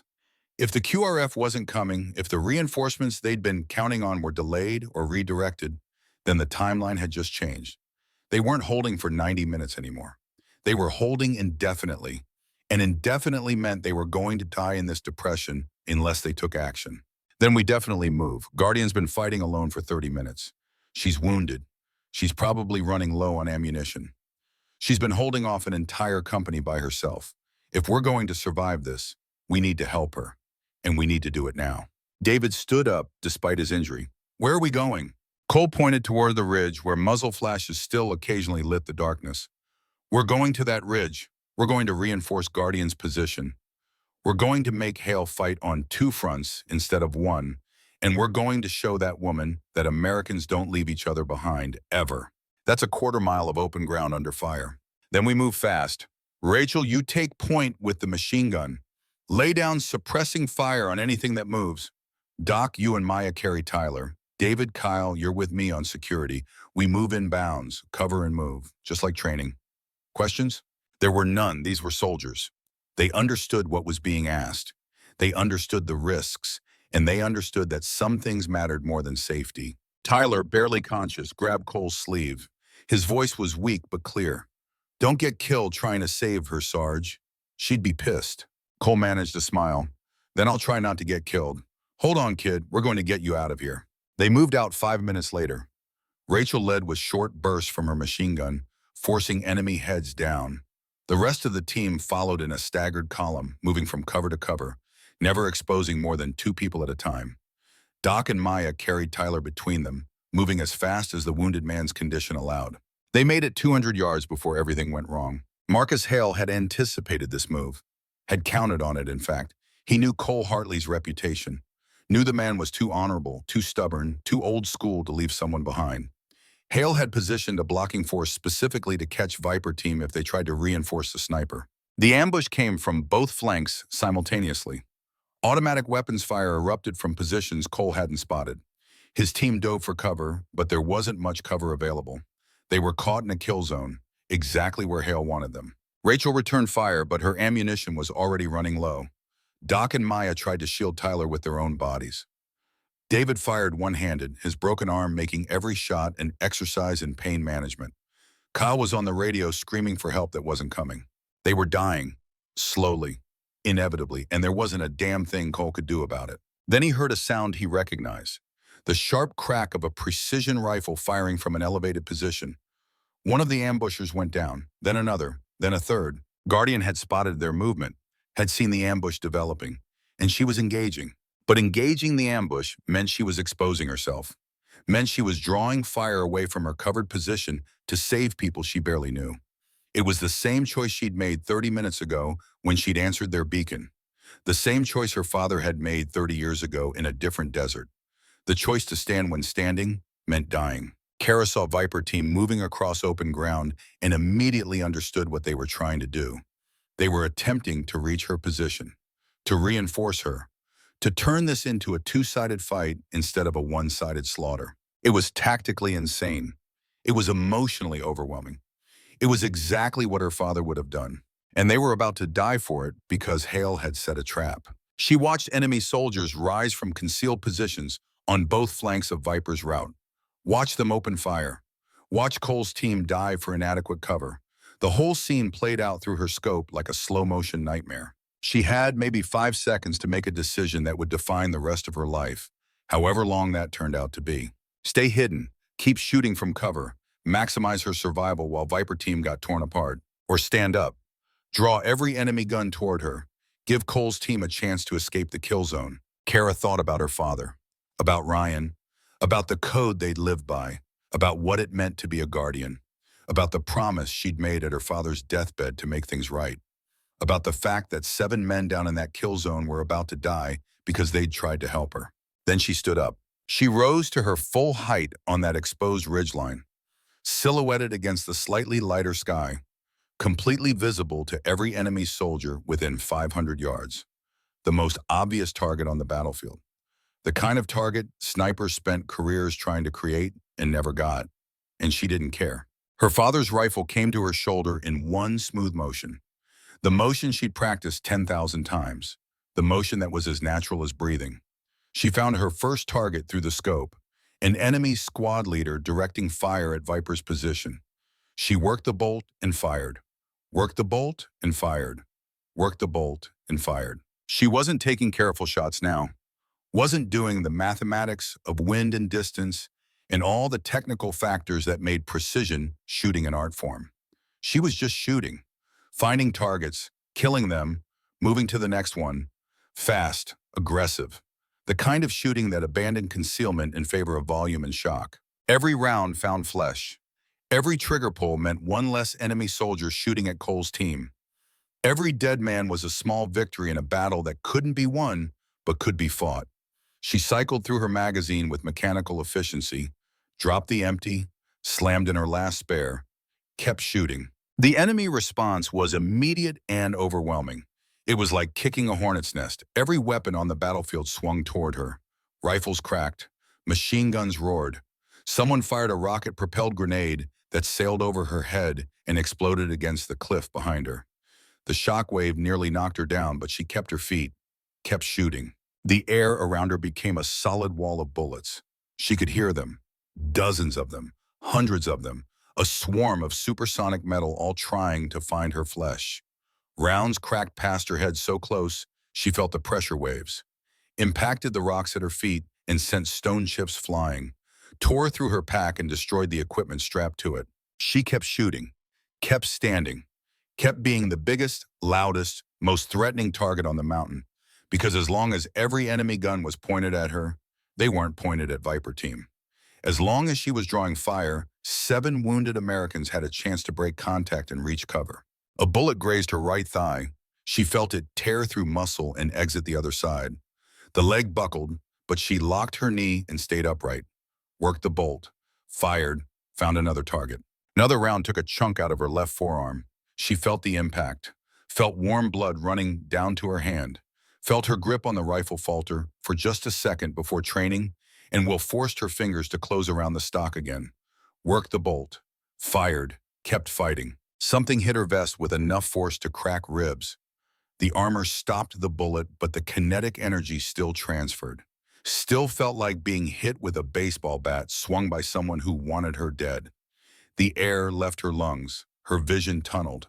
For a moment she couldn't breathe, couldn't think, couldn't do anything but feel the pain radiating from her chest. Then she remembered Tyler's voice on the radio, remembered that he was 23 and bleeding and probably dying. Remembered that Doc Martinez had 3 kids who needed their father to come home. Remembered that Maya Chen treated Cole like family. Remembered that these weren't just tactical assets or statistical probabilities. They were people, and people mattered more than tactics. She sucked in a breath that felt like swallowing broken glass. Brought the rifle back up, found her next target, fired. Another impact on her vest, another rib cracking. She felt it this time, felt the bone give way. Tasted blood in her mouth from some internal injury she didn't have time to assess. Worked the bolt, fired. Kept standing because falling meant failing, and failing meant dying wasn't enough. She had to die achieving something, had to make her last moments count for something beyond just another body on a mountain that would forget her name before her blood dried. Her rifle clicked, empty. Last round expended. She dropped the magazine and reached for another before remembering she'd already loaded her last spare. She was out of ammunition, out of time, out of everything except the will to keep standing. So she stood there, empty rifle in her hands, blood running from multiple wounds, every breath a spike of agony through her broken ribs. She stood and looked down at the enemy soldiers who were shooting at her, and she refused to fall, refused to give them the satisfaction, refused to die on her knees. If this was the end, she'd meet it the way her father had taught her, with dignity, with courage, with the absolute conviction that she'd done everything possible and could die with a clean conscience. Cole saw what she was doing, and his heart nearly stopped. The woman was standing fully exposed, drawing every enemy weapon toward herself, dying by inches to give his team a chance to break contact. It was the most selfless act of courage he'd witnessed in 30 years of combat. "Move!" he screamed at his team. "She's buying us time. Move now!" They ran, carried Tyler, dragged their wounded, sprinted for a cluster of boulders that offered actual cover. Rachel fired her last belt of ammunition behind them.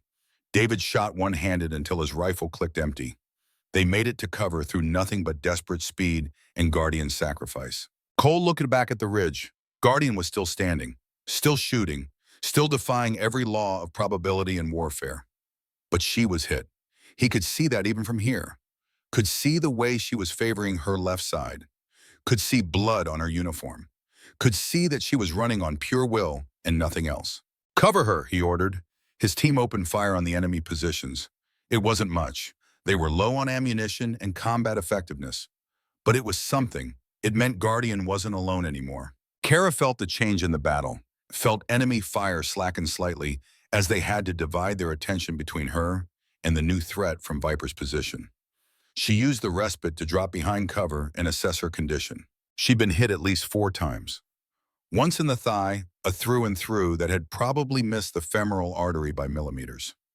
Once in the left forearm, another through and through. 2 impacts against her vest that had cracked ribs and left bruises the size of dinner plates. Her shoulder wound had reopened and was bleeding freely again. She was hurt, but she was alive, and alive meant she could still fight. "Guardian, this is Viper 6, Cole's voice on the radio, urgent and concerned. "What's your status?" Kara keyed her mic with blood-slick fingers. "Still mobile, still fighting. You made it to cover?" "Affirmative, thanks to you. That was the bravest damn thing I've ever seen. Also the craziest. Runs in the family, apparently. Your father would be proud, but also probably yelling at you for being reckless." Kara smiled despite the pain. "Yeah, that sounds like Dad. Can you move? We're in a better position now. If you can make it down here, we can consolidate. Fight as a unit instead of isolated elements." She looked at the terrain between her position and theirs. Maybe 300 yards of open ground currently being swept by enemy fire. In her condition, wounded and exhausted, it would take everything she had to cover that distance, and she'd be completely exposed for at least part of it. But the alternative was staying isolated, fighting alone, bleeding out slowly on this ridge while Hale's forces closed in. "I can make it. Give me covering fire and I'll move on your signal." "Copy, on my mark. 3, 2, 1, mark." Viper team opened fire with everything they had left. It wasn't much, but it forced enemy heads down, created confusion, bought seconds. Kara ran. Her wounded leg nearly buckled on the first step. She forced it to hold, forced her body to move despite the injuries, despite the blood loss, despite every logical reason to stop. She covered the first 100 yards in a stumbling sprint. Bullets chased her across the rocks. She felt impacts on the ground beside her boots, felt the pressure waves of near misses, kept running. The second 100 yards were worse. Her vision was starting to narrow. Her breathing was labored. The blood loss was catching up to her. She could feel her strength fading with every step. A bullet hit her pack and spun her around. She fell hard, tumbled across loose scree, felt something else tear in her shoulder. For a moment, she just lay there, unable to move, unable to breathe, wondering if this was how it ended. Then she heard Cole's voice on the radio. "Guardian, move! You're almost here. Don't you dare quit on me now." Kara forced herself to her feet, staggered forward. The final 100 yards were a blur of pain and determination and absolute refusal to fail. She fell twice more, got up both times, kept moving because stopping meant dying, and dying meant those 7 men had risked everything for nothing. She covered the last 50 yards in a shambling run that had more in common with falling forward than actual locomotion. Each step was a negotiation with a body that had already given everything and was being asked for more. Each breath brought blood into her mouth from whatever internal damage she'd sustained. Each heartbeat pushed more blood out of wounds that should have been treated 20 minutes ago. She fell one last time. This time her legs simply refused to hold her. She went down on her knees, then forward onto her hands. Her father's rifle clattering on the rocks beside her. The world was spinning. Or maybe she was spinning. Hard to tell. The edges of her vision were going dark, and the center wasn't much better. Friendly hands grabbed her, multiple sets of them, gentle but urgent. They lifted her, half carried, half dragged her the last 20 feet into cover, lowered her to the ground behind the boulders with a care that seemed impossible, given the violence still raging around them. She looked up and saw faces. Young faces and old faces and scared faces and determined faces. The faces of soldiers who'd been through hell and somehow still had enough humanity left to care about a stranger who'd bled for them. And there, kneeling beside her, was Cole Hartley, 62 years old, weathered face carved with the lines of 3 decades of hard service, gray hair buzzed military short, eyes that had seen too much death and still held compassion, hands that were scarred and calloused and steady as they checked her wounds with practiced efficiency. He looked exactly like she'd imagined her father's best friend would look. Like a man who'd walked the same path James Wade had walked, who'd made the same choices and paid the same prices and emerged on the other side still believing that honor meant something. "Ma'am," he said, and there was respect in his voice that made something in her chest tighten. "Welcome to Viper Team, though I have to say you've got a hell of an entrance strategy." Kara tried to respond, tried to tell him that meeting him mattered, that her father's faith in him had been justified, that everything she'd done tonight was worth it because the Wade family always paid its debts, and James Wade had saved Cole's life 30 years ago, and debts like that didn't expire with death. She tried to say all of that. What came out was, "Your friend, James, he said you were worth saving." Cole's expression changed. Something moved behind his eyes. Pain and pride and grief all mixed together in a look that understood exactly what she meant. "Your father was the best man I ever knew. He taught me what it means to be a soldier. Not the tactics, the heart of it, the soul of it. He saved my life in the Gulf, and I never got the chance to repay that debt." "You just did," Kara managed, "by being here, by still fighting, by being the man he said you were." Her vision was graying out. The blood loss was finally claiming its due. The adrenaline that had kept her moving through injuries that should have dropped her was fading. Her body was shutting down, prioritizing core functions over consciousness, trying to keep her alive for a few more minutes. Cole caught her before she collapsed completely, held her upright with one arm while his other hand pressed against the worst of her wounds. "Maya, get over here. Guardian's hit bad. Multiple GSWs, probable internal bleeding, going into shock." A young woman appeared at his side. Asian features, dark hair pulled back in a severe ponytail. Blood on her hands from treating other casualties, but her face calm and focused in the way that marked people who'd seen plenty of trauma and learned not to panic. Maya Chen, the medic, the one who treated Cole like a father. "I've got her, Sarge. Tyler's stable for now. Let me work." Maya's hands moved with practiced efficiency, cutting away Kara's damaged uniform, exposing the wounds, packing them with hemostatic gauze, starting an IV line with supplies she probably couldn't spare, talking the whole time in a steady stream of professional reassurance that was probably more for Kara's benefit than her own. "Okay, Guardian, you're going to be fine. You're tough. Tougher than you should be. These wounds look worse than they are. Well, they're pretty bad. But you're still here, still breathing. That's what matters. Just stay with me. Stay conscious. Talk to me. Tell me your name. Your real name, not just Guardian." Kara tried to focus on the woman's face. Tried to stay present. Kara Wade. "Okay, Kara, I'm Maya. I'm going to keep you alive. That's my job. That's what I do. And I'm very good at my job. You trust me?" "Do I have a choice?" Maya smiled. It was a tired smile, the smile of someone who'd been smiling through bad situations for so long, it had become reflex, but it was genuine. "Not really, but it's polite to ask." Cole was still there, still holding her, his voice close to her ear. "You're going to be okay. I've got you. James Wade's daughter doesn't die on my watch. You hear me? You don't get to die here. Not after what you did, not after you saved all of us." She wanted to tell him that she heard, that she understood, that meeting him meant she'd completed something her father had started, that the circle was closed and the debt was paid, and she could rest now, knowing she'd honored the code that 3 generations of Wades had lived by. But the darkness was too strong. It pulled at her like a tide she couldn't resist. She let it take her. Let consciousness slip away. Let the pain and the fear and the exhaustion fade into something that felt almost like peace. Her last thought before the darkness took her completely was that her father would be proud. That she'd stood when standing was impossible. That she'd protected people who couldn't protect themselves. That she'd been, in the end, exactly what he'd raised her to be. A guardian, a protector, a Wade. And in that darkness, she dreamed of Montana, of a younger version of herself learning to shoot while her father watched with patient pride. Of Ryan laughing at some joke she couldn't quite remember. Of her mother cooking elk steaks on the porch while the sun set over mountains that had stood for millions of years and would stand for millions more. She dreamed of home, of family, of a time before war and death and betrayal had taken everything from her. She dreamed, and for a few moments, it was enough. Kara Wade woke to pain and the sound of gunfire.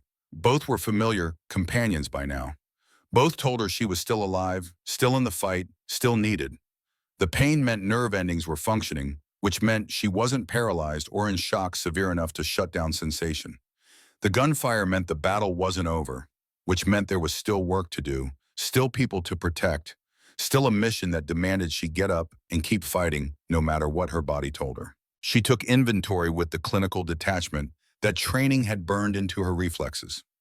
It was a process she'd learned in advanced combat medicine courses and refined through brutal experience.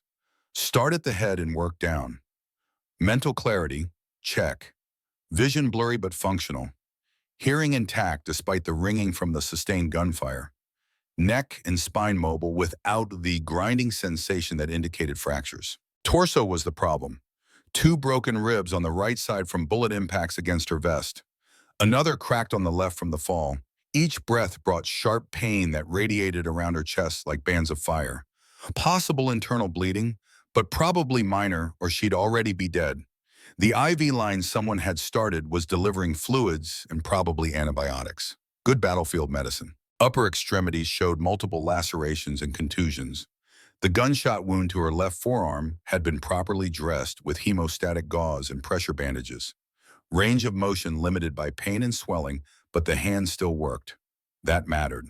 She could still shoot if she could still close her fingers around a trigger. Lower extremities were concerning. The through-and-through gunshot wound to her right thigh had been packed and bandaged, but was still seeping blood through the dressing. The muscle damage would make walking difficult and running nearly impossible. Her left leg showed extensive bruising from impacts and falls, but no apparent fractures. Overall assessment: combat effective for maybe another hour before blood loss and shock would force her body to shut down. 60 minutes to make a difference. 60 minutes to honor the promise she'd made to her father. Not much time, but enough. She opened her eyes. The world came into focus slowly, like a camera adjusting its depth of field through layers of pain and medication. The sky above was dark but lightening slightly to the east. Dawn was coming. They'd been fighting through the entire night. Time had become elastic, stretching and compressing in the way it did during combat, when seconds felt like hours and hours passed in what seemed like moments. She was lying on her back behind a cluster of boulders that provided overhead cover from both direct fire and fragmentation. Someone had positioned her carefully, treating her body with the kind of respect reserved for wounded who might not survive transport. Someone had taken the time to make her as comfortable as possible under circumstances that allowed for very little comfort. Her father's rifle lay beside her, cleaned and ready despite the damage to its stock and scope. Someone had respected the weapon enough to maintain it, even when ammunition was scarce and time was scarcer. That simple act of care told her everything she needed to know about the people she was fighting beside. Maya Chen's face appeared above her. The young medic looked exhausted, dark circles under her eyes, blood on her hands and uniform. But her expression was focused and her movements were steady as she checked Kara's pupils and pulse. "Welcome back, Guardian. You've been out for 20 minutes. How do you feel?" Kara tried to speak. Her throat was dry. Her voice came out as a croak. "Like I got shot. Multiple times." "That's because you did. 4 times plus assorted shrapnel wounds and 2 cracked ribs from impacts on your vest. You should be dead. The fact that you're not is either divine intervention or sheer stubbornness. I'm betting on stubbornness." "How's the team?" Maya's expression shifted. Something moved behind her eyes. Pride and grief and the kind of weary determination that came from treating casualties for hours with supplies that ran out long ago. "Tyler's stable, barely. David's arm is fractured, but he's still mobile. Rachel's out of ammunition for the machine gun. Doc's completely dry. Kyle's radio got shot up, so we've lost communications. Sarge is Sarge. Still leading, still fighting, still refusing to acknowledge that we're probably all gonna die here." Kara forced herself to sit up. Every muscle in her body screamed protest. The broken ribs felt like knives with each breath. She ignored it all. Pain was temporary.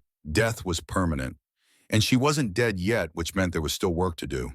"Help me up. You need to rest. You've lost a lot of blood. You need fluids and medical care, and probably surgery, and definitely not to be moving around." "Maya, help me up, now." The medic studied her for a long moment. Then she sighed and extended her hand. "You're as stubborn as Sarge. Must be a genetic thing with you military family types." With Maya's help, Kara struggled to her feet. The world tilted alarmingly. Her vision grayed at the edges. She forced it back through will and necessity, found her balance, took stock of her surroundings.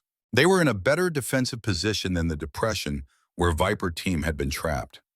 Someone, probably Cole, had identified a cluster of large boulders that created a natural fortress.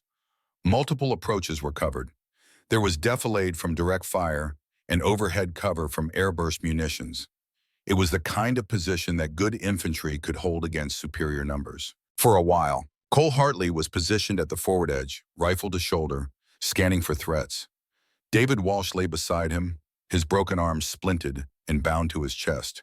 But his good arm held a rifle with the kind of steady competence that came from decades of practice. Rachel Bennett had abandoned her empty machine gun and was now armed with a rifle, rationing her ammunition with the discipline of someone who understood that every round had to count. Doc Martinez sat with his back against a boulder, hands empty, looking lost without a weapon or patience to treat. Kyle Hayes was working on a damaged radio with the desperate focus of someone trying to resurrect hope from broken electronics. And Tyler Brooks lay on a sleeping pad, pale and unconscious, Maya's medical kit spread around him like the components of a desperate prayer. Cole looked back when he heard movement, saw Kara standing. His expression shifted from surprise to something that might have been respect or might have been exasperation. "You should be resting." "I've rested enough." "You've been unconscious from blood loss." "That's not resting. That's your body shutting down to preserve core functions." Kara limped forward. Each step was agony, but she kept her face neutral, showed no weakness. Warriors didn't show weakness in front of their team. "What's our situation?" Cole gestured towards the valley below. "Hale's regrouping. He hit us hard during that last push, but we made him pay for it.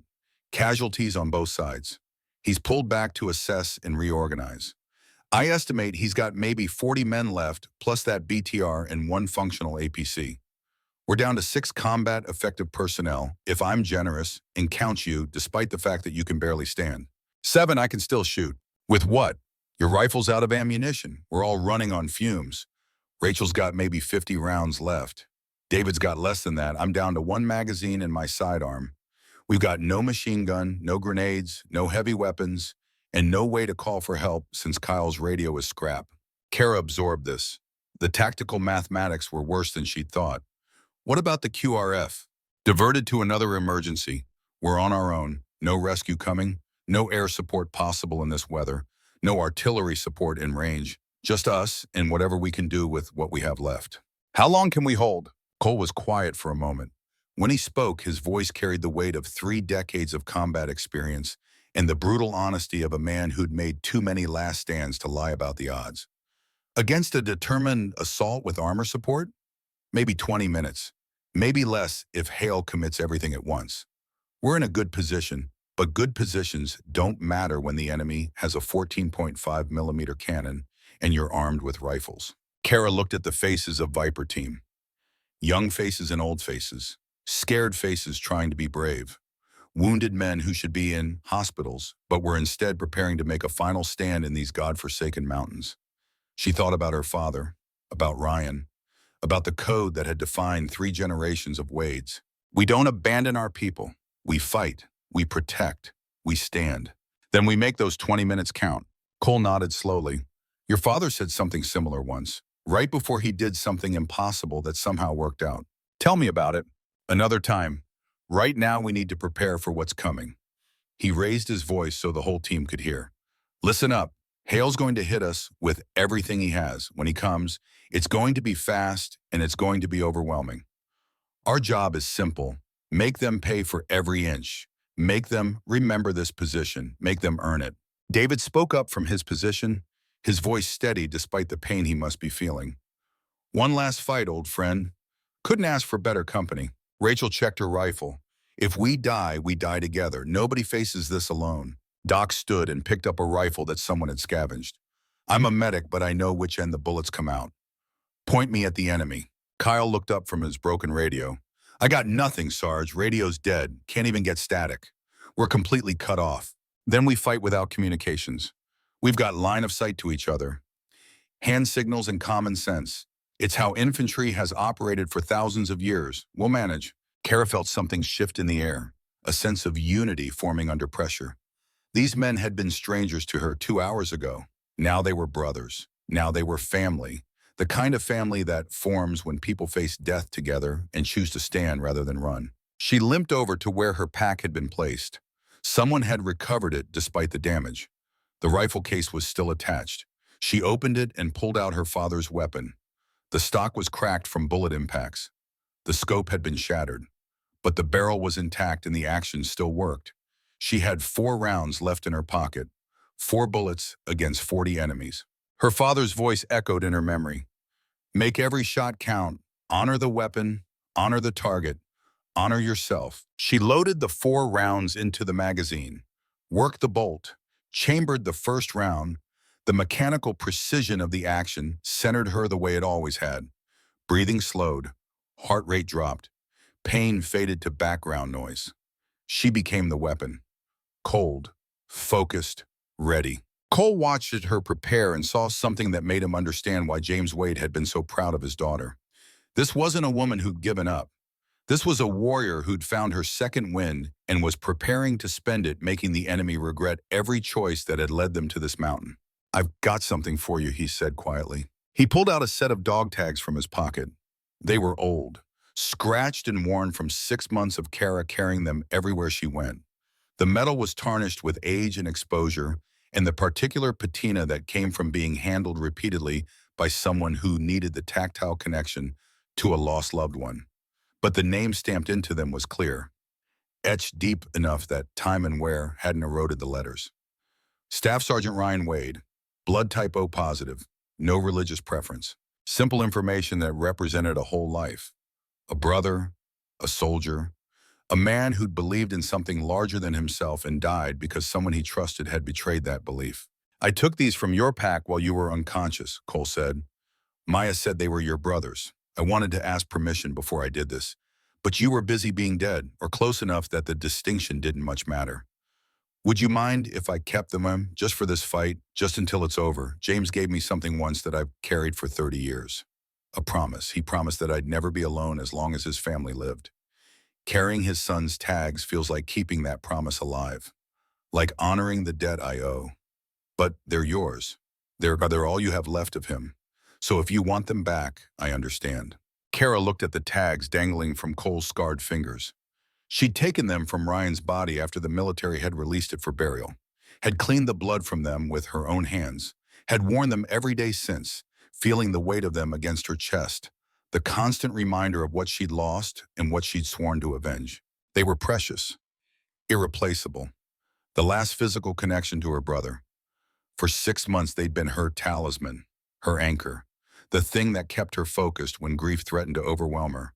But this man standing in front of her, this soldier who'd known her father and understood the code they lived by, was offering to carry part of that burden, was offering to make Ryan's memory part of something larger than revenge, was offering to transform her brother's death from a private tragedy into a shared sacrifice that meant something. He died alone, she said quietly. The words came harder than she'd expected. Saying them out loud made them real in a way that thinking them hadn't.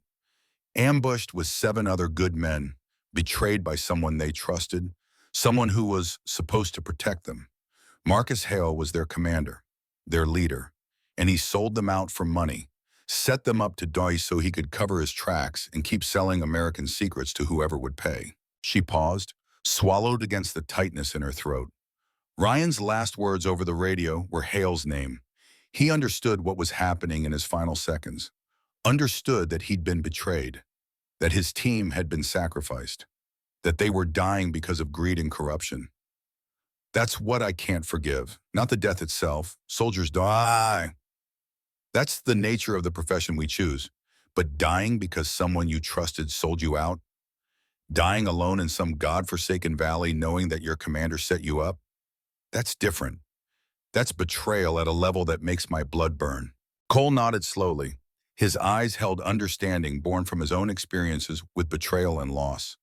I served with men who died because of bad intelligence, because politicians made promises they couldn't keep, because allies weren't as allies as we thought. It eats at you.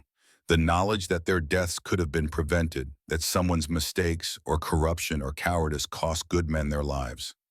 I understand that rage, that need to make someone pay. But Kara, your brother didn't die alone. He died with 7 brothers who stood beside him to the end. That matters. That means something. I promised myself they wouldn't be forgotten, that their sacrifice would be honored, that whoever was responsible would face justice. I've spent 6 months tracking Hale, 6 months piecing together what happened, 6 months preparing to take the shot that would end him. And then your beacon went off and I had to choose. Continue the hunt or save 7 strangers. You chose us. I chose what my father would have chosen, what Ryan would have chosen. The mission could wait. You couldn't. And maybe that means Hale escapes. Maybe that means I never get justice for my brother. But at least I can look at myself in the mirror and know I made the choice they would have been proud of. Cole was quiet for a long moment. Then he said, "Your father told me something once. We were talking about leadership and hard choices and the weight of command. He said that revenge was easy, that justice was hard, that revenge was personal and selfish and ultimately empty. But justice required you to put aside what you wanted and do what was right, even when right and personal satisfaction weren't the same thing. He said the measure of a good officer wasn't how many enemies he killed. It was how many of his own people he brought home alive." He held up Ryan's tags. "You brought us home tonight, Kara. 7 people who would be dead if you'd chosen revenge over duty. Your brother would be proud of that choice. Your father would be proud of that choice.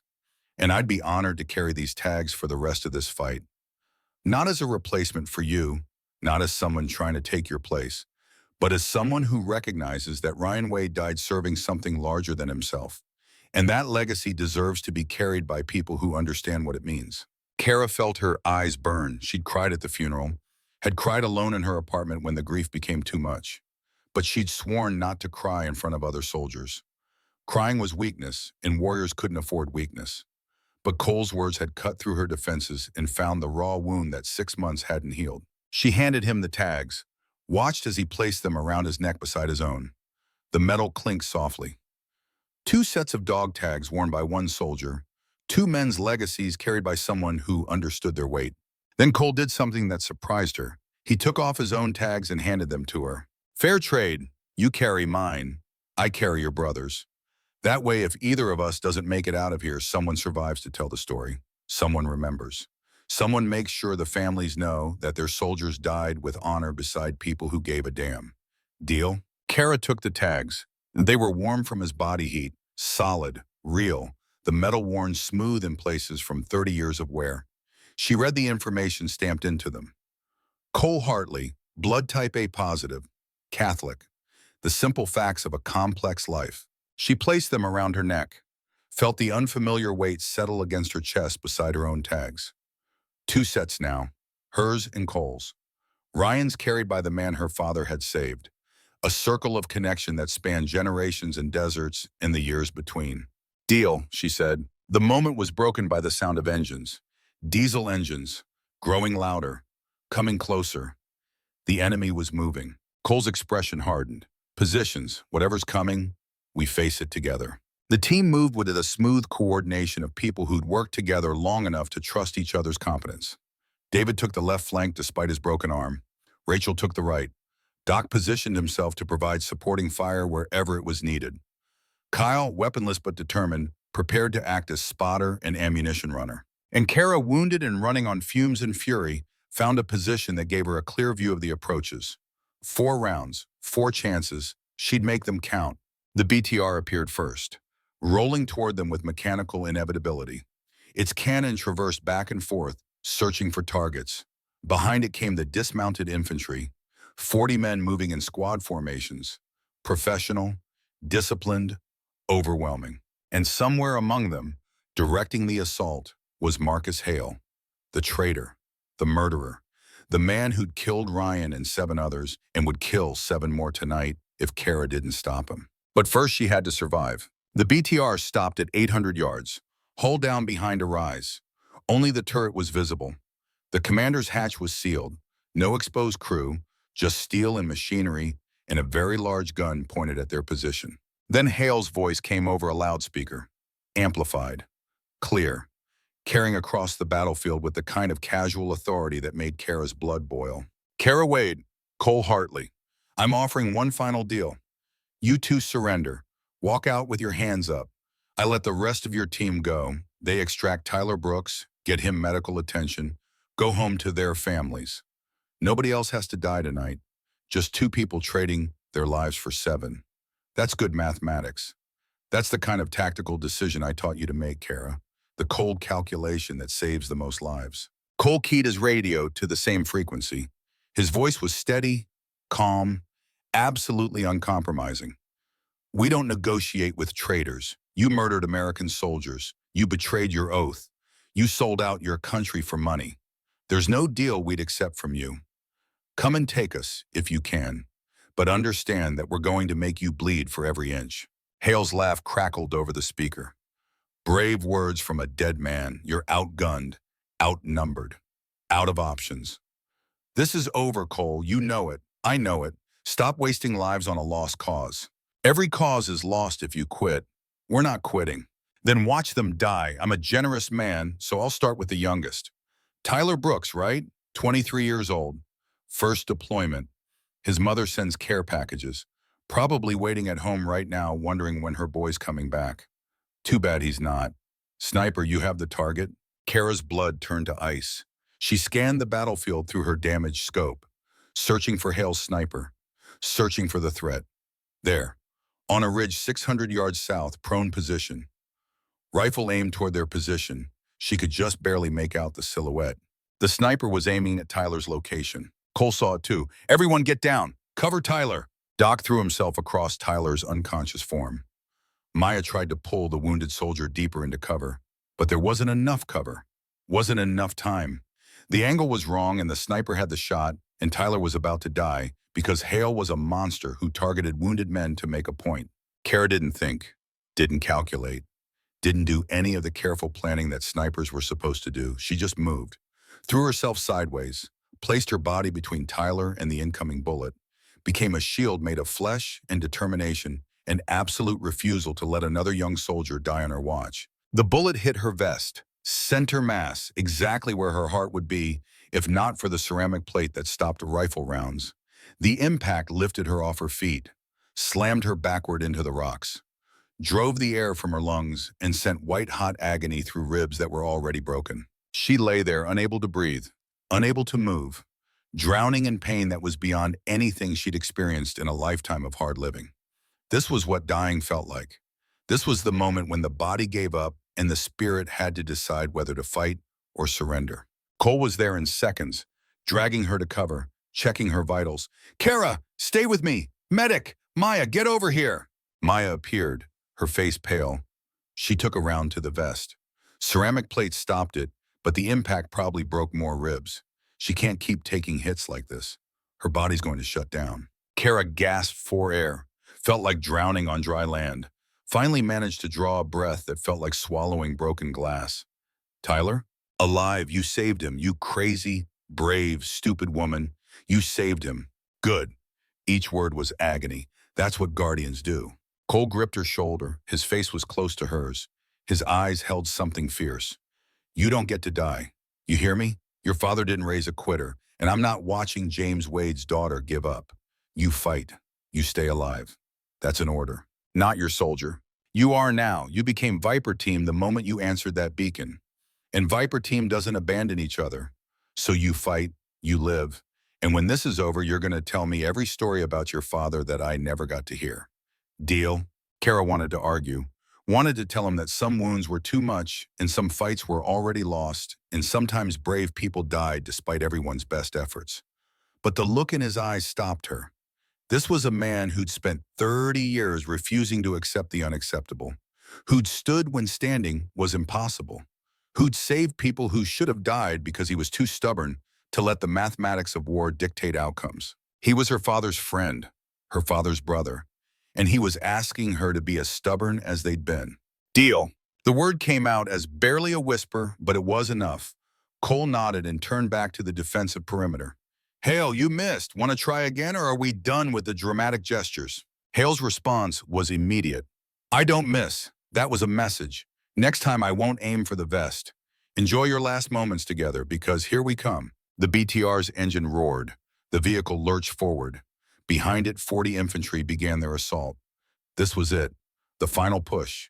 The moment when everything would be decided. Rachel raised her rifle. Sarge, I've got maybe 40 rounds left. After that, I'm throwing rocks. Make them good rocks. David worked his bolt one-handed. Always wanted to go out fighting. Better than dying in a hospital bed. Doc chambered a round in his scavenged rifle. For what it's worth, it's been an honor serving with you all.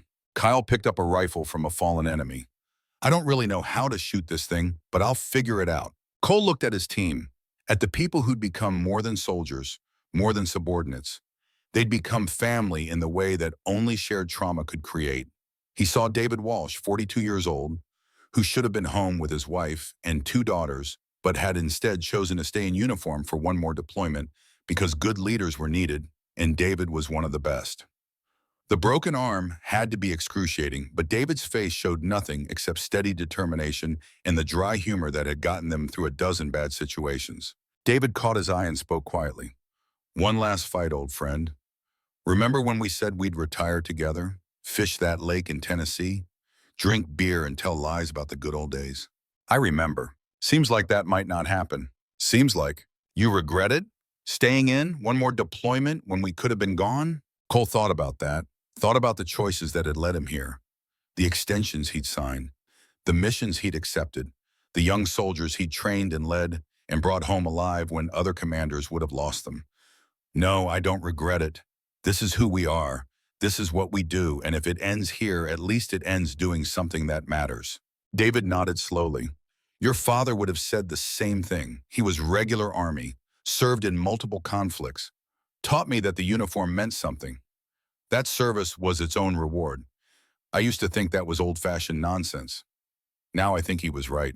Rachel Bennett approached and handed Cole her rifle. Sarge, I'm Winchester. No ammunition left for the machine gun. 53 rounds for the rifle.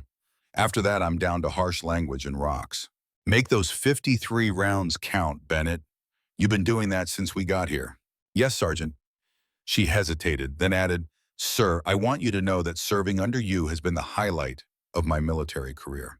You taught me what leadership actually looks like, not the manual, not the theory, the real thing. If we don't make it out, I want you to know that. Cole felt something tighten in his chest. We're making it out, Bennett. All of us. That's an order. Yes, Sergeant. But they both knew orders didn't change mathematics, and the mathematics were brutal. Doc Martinez had found a rifle from somewhere and was checking its condition with the careful movements of someone who'd been trained on weapons but preferred healing to killing. He caught Cole watching and shrugged. Figured I should contribute something besides medical advice. Maya's the better medic anyway. She's got the touch. The instinct for what's wrong before the tests confirm it. Me, I'm just following protocols I learned in training. You saved Tyler's life. Maya saved Tyler's life. I just did what she told me to do. But I'll fight alongside you, Sarge. Been an honor. Should have said that before now. Should have said a lot of things. He pulled out his wallet and removed a photo. 3 kids and a woman with a warm smile. My family.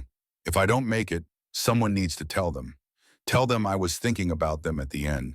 Tell them their dad died doing something that mattered. Cole took the photo and memorized the faces.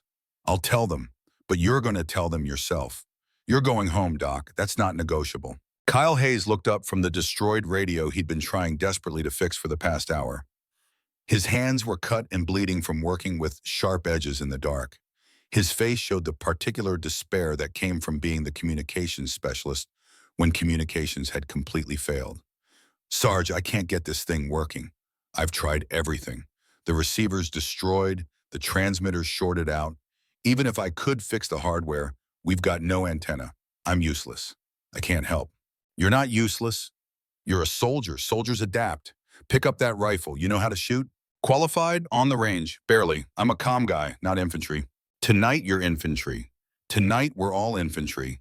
And infantry fights. So you're going to pick up that weapon, and you're going to do your best, and that's all anyone can ask.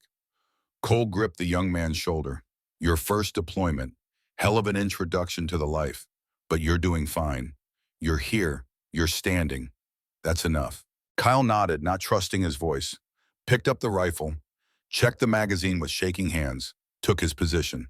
And Tyler Brooks, unconscious but alive, breathing steadily despite the severity of his wounds, represented everything they were fighting for. He was someone's son, someone's friend, 23 years old with a whole life ahead of him if they could just keep him breathing long enough for medical evacuation that might never come. Maya finished checking Tyler's vital signs and looked at Cole with exhausted eyes. He's holding stable. The antibiotics are working. The bleeding's controlled. If we can get him to a hospital in the next 6 hours, he'll probably make it. If not, she didn't finish the sentence. Didn't need to. We'll get him there. How? We got no communications, no QRF inbound, no air support. How exactly are we getting out of here? I don't know yet, but we will, because the alternative is unacceptable. The BTR was 300 yards out now. Its cannon traversed toward their position. In seconds, it would open fire with high explosive rounds that would tear through their cover like paper. There was no defense against that, no tactic that would save them, just the cold certainty that when that gun fired, people would die. Kara forced herself to her feet one more time.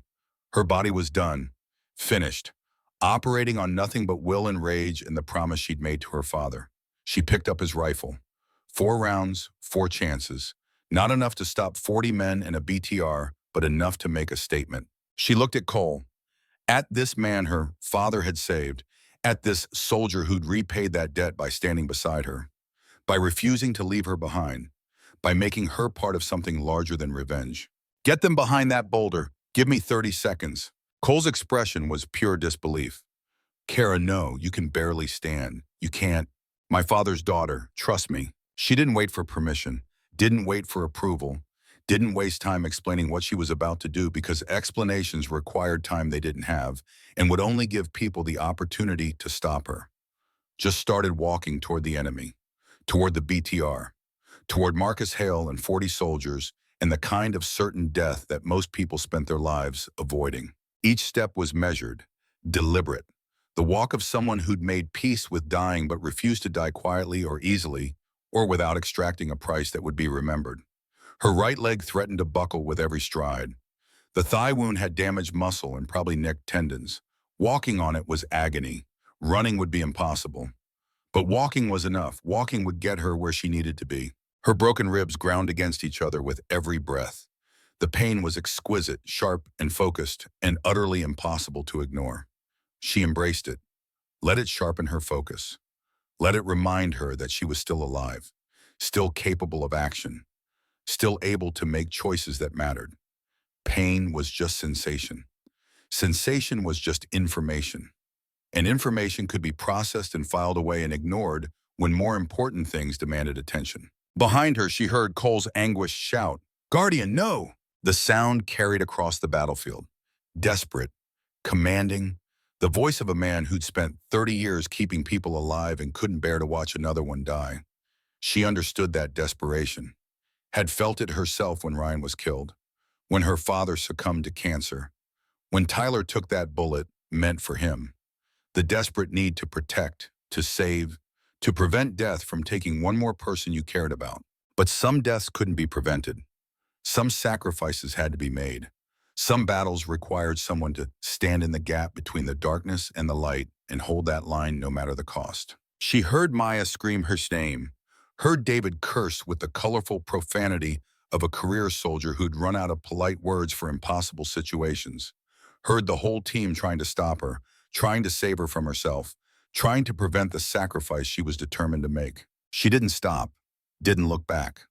Looking back would make it harder, would remind her of what she was leaving behind, would fill her with doubt at the moment when certainty was the only thing that mattered.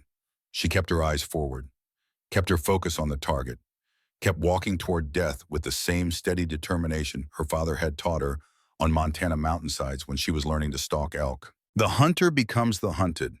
The watcher becomes the watched. The predator becomes the prey. But the core principles remain the same.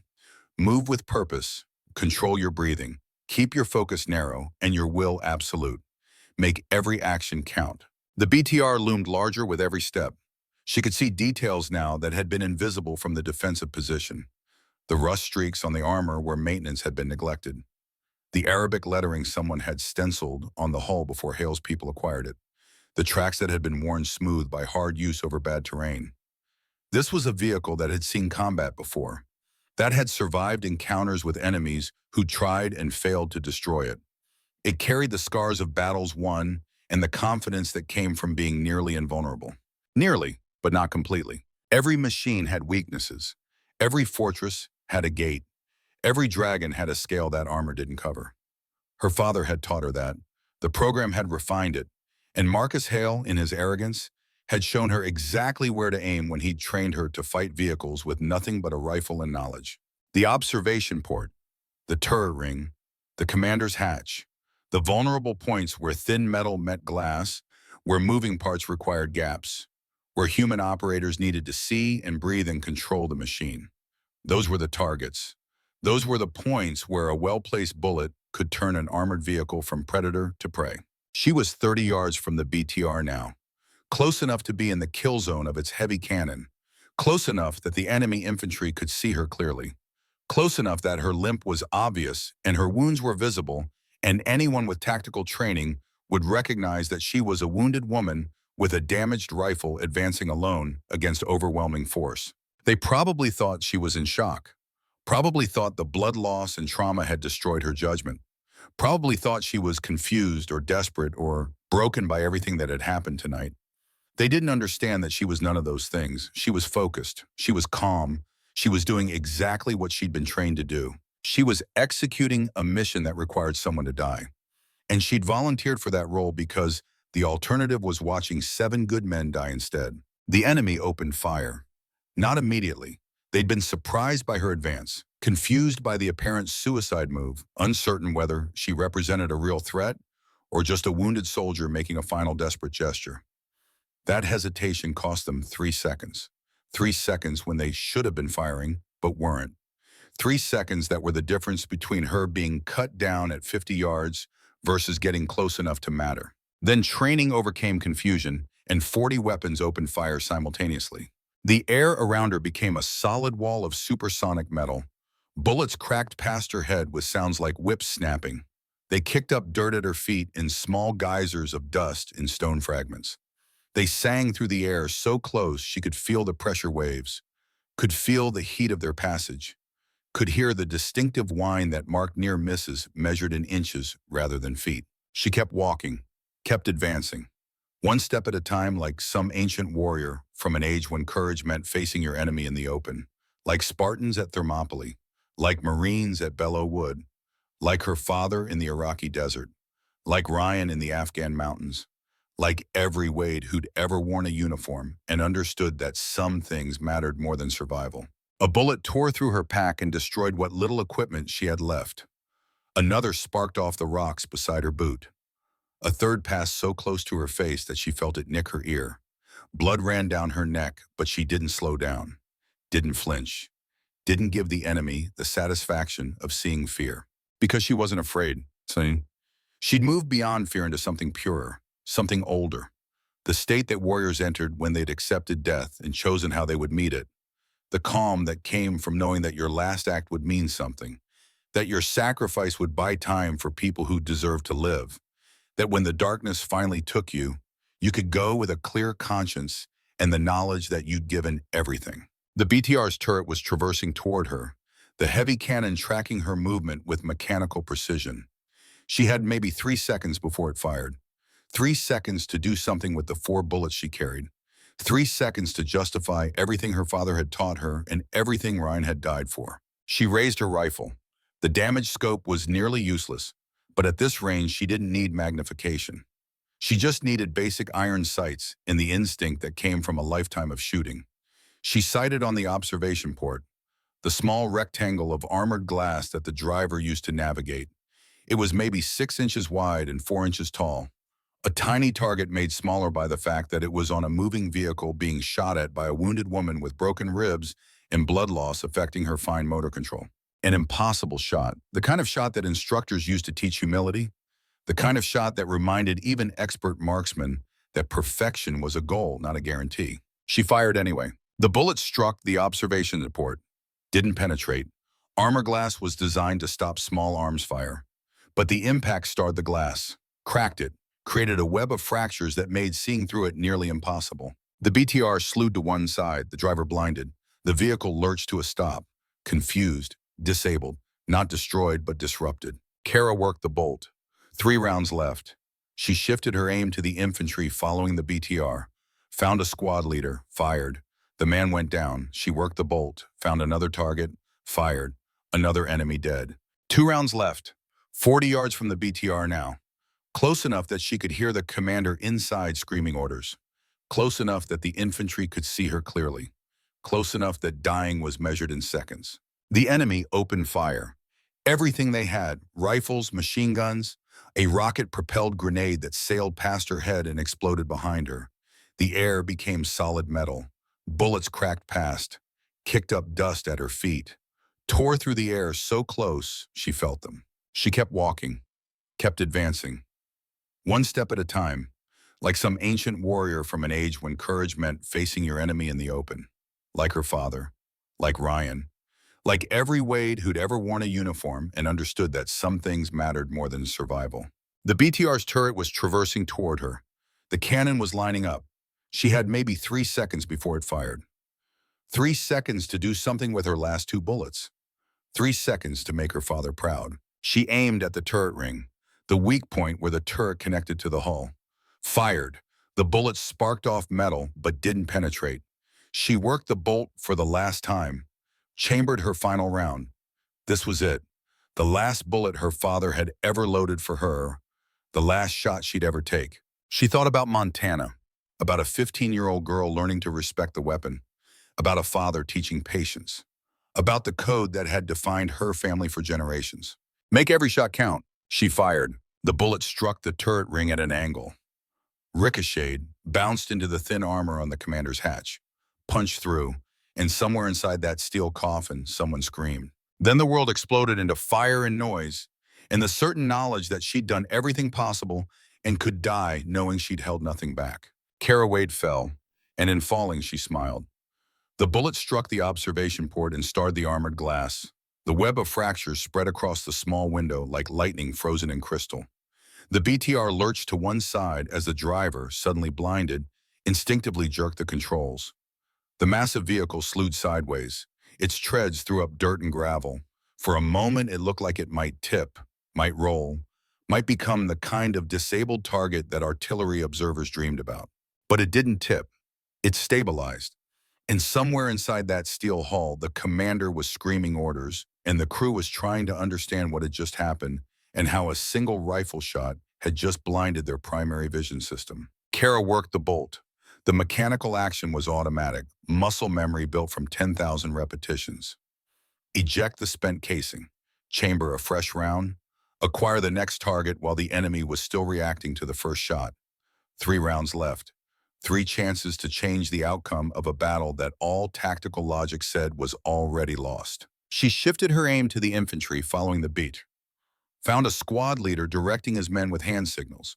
The range was maybe 60 yards now. Close enough that she could see his face, could see the expression shift from confidence to confusion as he tried to understand why his armored support had just stopped advancing. Could see the moment of recognition when he spotted her standing in the open, wounded and alone and still fighting. She fired. The squad leader went down. His team scattered, seeking cover, their cohesion broken. She worked the bolt, found another target, a rifleman trying to line up a shot at her position. She fired first. He fell. 2 rounds left. 40 yards from the BTR now. Close enough that she could hear voices shouting in languages she didn't speak. Close enough that individual soldiers were becoming people rather than targets. Men with faces in fear and the survival instinct that made them want to live through the next 5 minutes. She understood that instinct, had felt it herself more times than she could count. The desperate need to survive, to see another sunrise, to go home to people who loved you. But understanding didn't change the mathematics. They were trying to kill her friends, her team, her family. And as long as they posed that threat, she would keep shooting until her rifle was empty or her body gave out, or death finally claimed the price it had been demanding all night. The BTR's turret was traversing toward her, the heavy cannon lining up for a shot that would end her permanently. She had maybe 2 seconds before it fired. 2 seconds to do something with her last 2 bullets. 2 seconds to justify her father's faith and honor her brother's memory. She aimed at the turret ring, the weak point where the turret connected to the hull. The gap where moving parts required space and armor was necessarily thinner. She fired. The bullet sparked off metal but didn't penetrate. She worked the bolt for the last time, chambered her final round. This was it. The last bullet her father had ever loaded for her. The last shot she'd ever take. She thought about Montana, about a 15-year-old girl learning to respect the weapon, about a father teaching patience and precision and purpose, about the code that had defined 3 generations of Wades. Make every shot count. Honor the weapon. Honor the target. Honor yourself. She fired. The bullet struck the turret ring at an acute angle. Physics and geometry conspired in that instant. The round ricocheted, changed trajectory, bounced upward into the thin armor plate on the commander's hatch. The metal there was designed to shed rain and protect against shrapnel, not stop direct fire from precision rifles at point-blank range. The bullet punched through, and somewhere inside that steel coffin, Marcus Hale screamed. The scream wasn't pain, not entirely. It was rage and disbelief and the terrible understanding that he'd been beaten by the student he'd trained.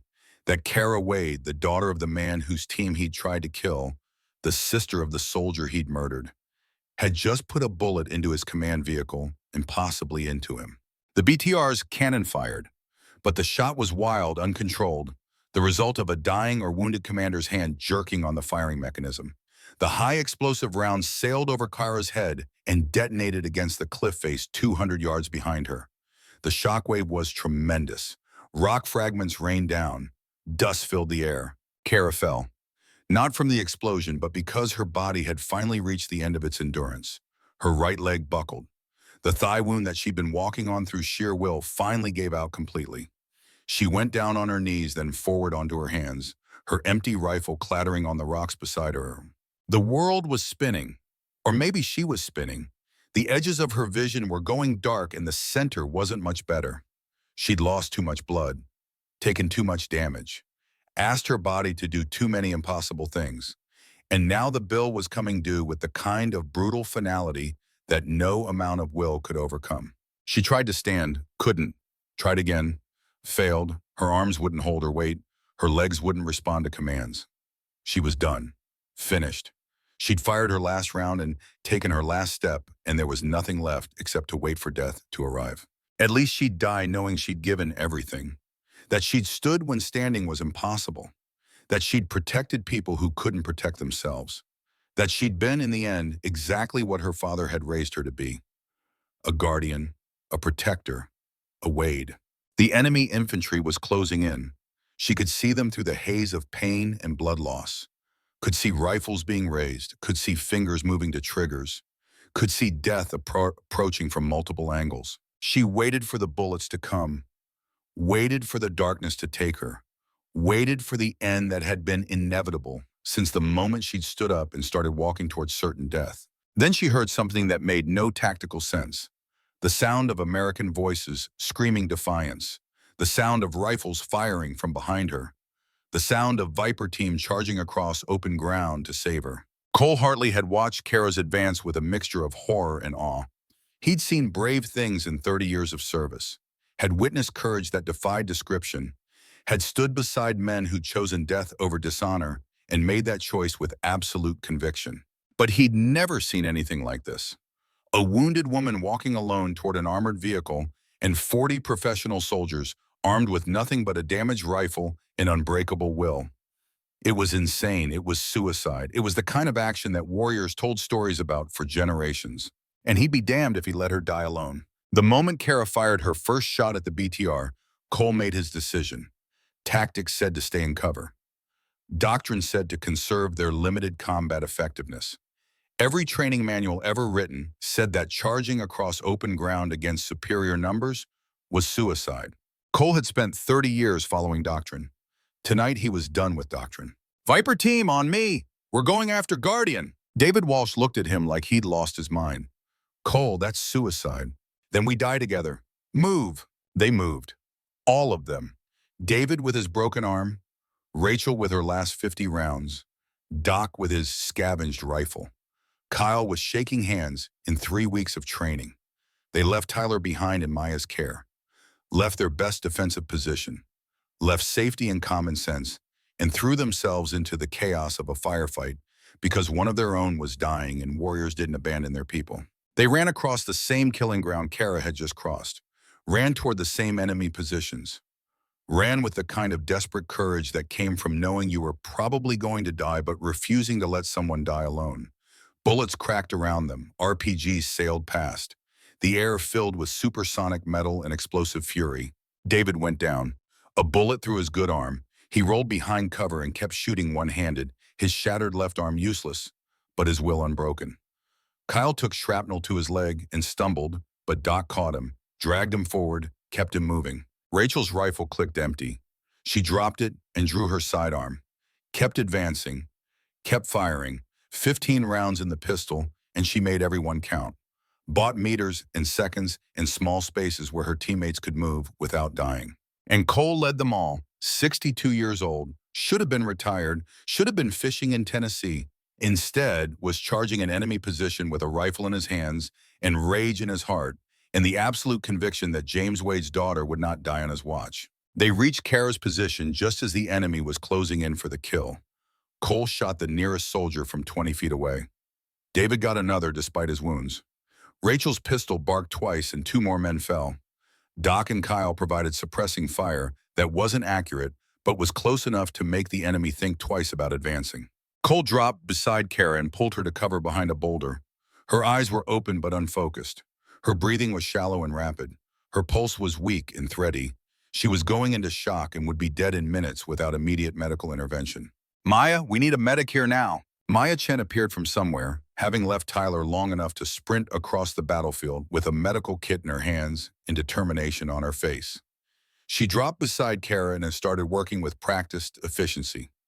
IV line, pressure bandages, hemostatic agents, all the tools of battlefield medicine deployed with the kind of speed that separated good medics from great ones. "She's lost too much blood. I need plasma. I need a hospital. I need things I don't have." Maya's voice was tight but controlled. "But I'll keep her alive. Just keep them off me while I work." Cole nodded and turned back to the fight. The enemy had recovered from their initial confusion and were organizing a counter-assault. They had numbers, they had position, they had everything except the moral advantage. And in Cole's experience, morale mattered more than mathematics. "Defensive perimeter, protect the medic." Viper team formed a circle around Maya and Kara, a circle of wounded soldiers with empty rifles and unbroken spirits. They fired what little ammunition they had left. They made every shot count. They held the line because that's what warriors did when retreat wasn't an option and surrender wasn't acceptable. Then something changed. The enemy assault faltered. Squad leaders were calling for retreat. Soldiers were pulling back instead of advancing. The pressure that had been building toward inevitable catastrophe was suddenly releasing. Cole didn't understand why until he saw the beatry. The vehicle's hatch was open and smoke was pouring out. Someone inside was screaming. The crew was bailing out, abandoning their armored protection, running for their lives. And through the smoke came a figure, wounded, bleeding, stumbling, but alive and moving and absolutely furious. Marcus Hale emerged from the BTR like something from a nightmare. Kara's bullet had torn through his left shoulder and exited near his neck. The wound was serious, but not immediately fatal. Blood soaked his uniform, his left arm hung useless, but his right hand held a pistol and his eyes held murder. He spotted Cole, spotted Kara lying wounded behind the boulder, spotted the small group of American soldiers who'd somehow survived a night that should have killed them all. "Hartley!" His voice carried across the battlefield. "This ends now, just you and me. Let's finish what started 30 years ago in Iraq." Cole stood slowly, checked his rifle. 1 round left in the chamber. Nothing in the magazine. His sidearm had 15 rounds, against a man who'd been one of the finest operators Delta Force had ever produced. Not good odds, not even close. But odds had stopped mattering hours ago. "David, take command, keep everyone alive." "Cole, you can't." "That's an order. Keep them alive." He stepped out from cover, walked toward Hale with the same measured pace Kara had used, the same deliberate advance toward danger, the same absolute refusal to back down or show fear or give the enemy any satisfaction beyond the death they'd both probably earn in the next 60 seconds. The 2 men faced each other across 30 yards of blood-soaked ground. 2 soldiers from different generations and different wars, but united by the uniform they'd both worn and the oath they'd both taken. One had honored that oath, the other had betrayed it. And now that betrayal would be settled, The oldest way warriors knew.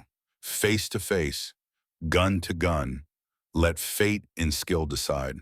Hale spoke first. You know what your problem is, Cole? You're still fighting yesterday's war. Still believing in honor and duty and all those pretty words they teach at officer school. The world changed. The wars changed. I adapted.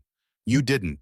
That's why you're going to die a sergeant while I've made more money in 3 years than you'll see in a lifetime. I sleep fine at night. Can you say the same? I sleep on silk sheets in places you can't afford to visit. I sleep with the satisfaction of knowing I was smart enough to get out before the system ground me down. You stayed in, stayed loyal. And what did it get you? 30 years of eating dirt and watching young men die for causes that don't matter to people who don't care. Cole kept his voice level. It got me the right to look at myself in the mirror without seeing a traitor. That's worth more than your silk sheets. Righteousness is expensive. Ask your dead friends in Iraq. Ask Ryan Wade and his team. Ask all the people who believed in duty and honor and got coffins for their trouble. Ryan Wade was worth 10 of you. He died protecting his brothers. You killed him to protect your bank account. There's no comparison. Hale's expression darkened. Ryan Wade was weak, just like his father, just like his sister. The whole family's infected with this disease you call honor. It makes you predictable, makes you stupid, makes you die for nothing. We die for each other. You wouldn't understand that. You've never had anyone worth dying for. Just money and yourself and the empty life that comes from betraying everyone who trusted you. Big words from a dead man. Hale raised his pistol. His right hand was steady despite his wounds. Any last words? Any wisdom you want to share before I send you to meet James Wade in whatever hell awaits failed soldiers? Cole thought about his father, about James Wade, about Ryan, about all the people he'd served with over 3 decades of hard years, about the code they'd lived by and the price they'd paid to keep that code alive in a world that increasingly didn't value it.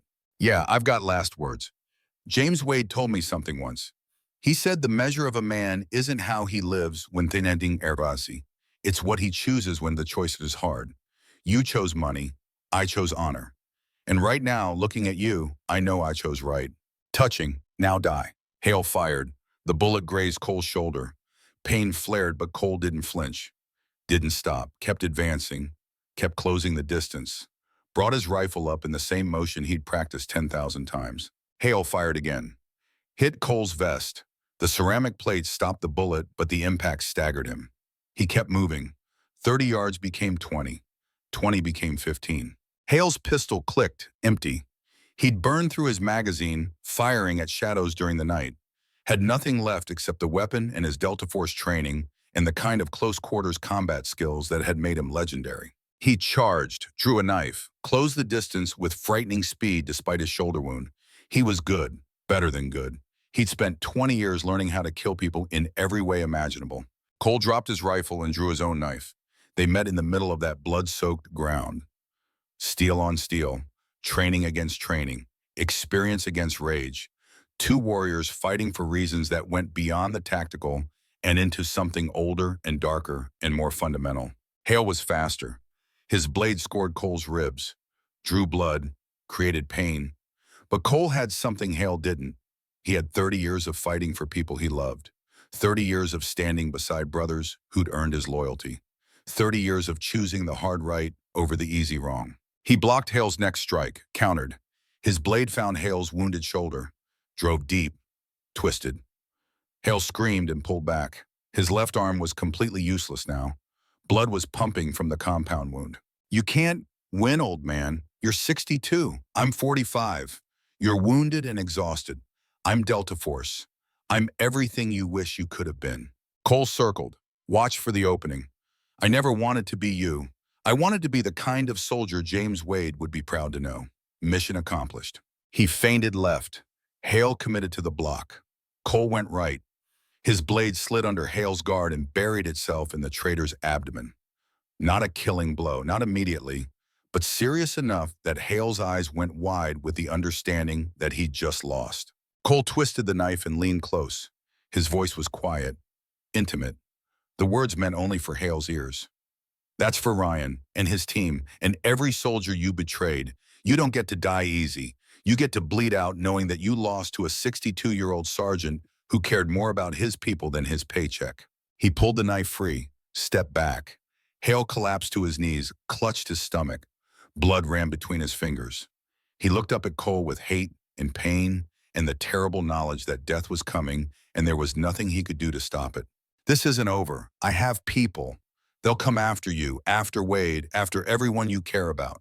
No, they won't, because I'm going to make sure everyone knows what you did. The intelligence community doesn't forgive traitors.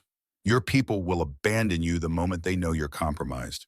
You'll die alone and forgotten, and that's more than you deserve. Hale tried to respond. Blood came out instead of words. He fell forward, twitched, went still. Marcus Hale was dead. The traitor who'd killed Ryan Wade and 7 other good men had finally faced justice. Not in a courtroom, not with lawyers and appeals and the sanitized version of punishment that civilization preferred, but in the old way, the warrior's way, face to face in blood and pain, with the understanding that some crimes demanded payment in kind. Cole stood over the body for a long moment, felt no satisfaction, no joy, just the weary acceptance that comes from doing a necessary thing that leaves you diminished regardless of its righteousness. He'd killed before, had done it many times over 30 years, but it never got easier. Never felt good, just necessary. He heard sounds behind him. Turned, the remaining enemy forces were retreating. Their commander was dead. Their armored support was disabled.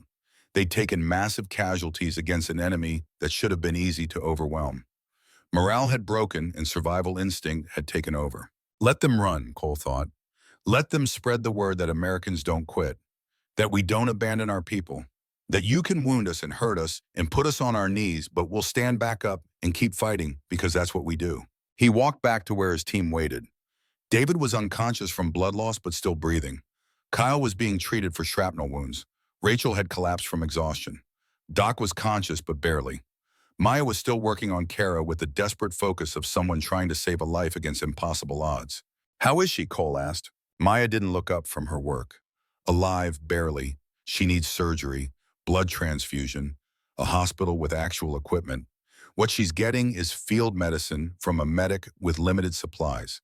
But I'm keeping her breathing. That's going to have to be enough." Cole knelt beside Kara. Her eyes were closed. Her face was pale, but her chest rose and fell with steady rhythm. She was fighting, still fighting, refusing to quit even while unconscious. James Wade's daughter to the core. He took her hand, squeezed gently. "You did good, Guardian. Your father would be proud. Your brother would be proud. Hell, I'm proud. You stood when standing was impossible. You saved us all. Now you get to rest. Let us carry you for a while." Then he heard it, the most beautiful sound he'd experienced in 30 years of service. The distinctive whop, whop, whop of helicopter rotors. Multiple aircraft, coming from the south, getting louder. Kyle managed to speak through his pain. "Sarge, I'm picking up friendly radio traffic. The QRF diverted to handle another emergency, but they're en route now, ETA 3 minutes. 3 minutes. They'd survived long enough, made it through the impossible night, kept every member of Viper team breathing through sheer, stubborn refusal to accept defeat. It wasn't pretty, it wasn't clean, but they'd done it.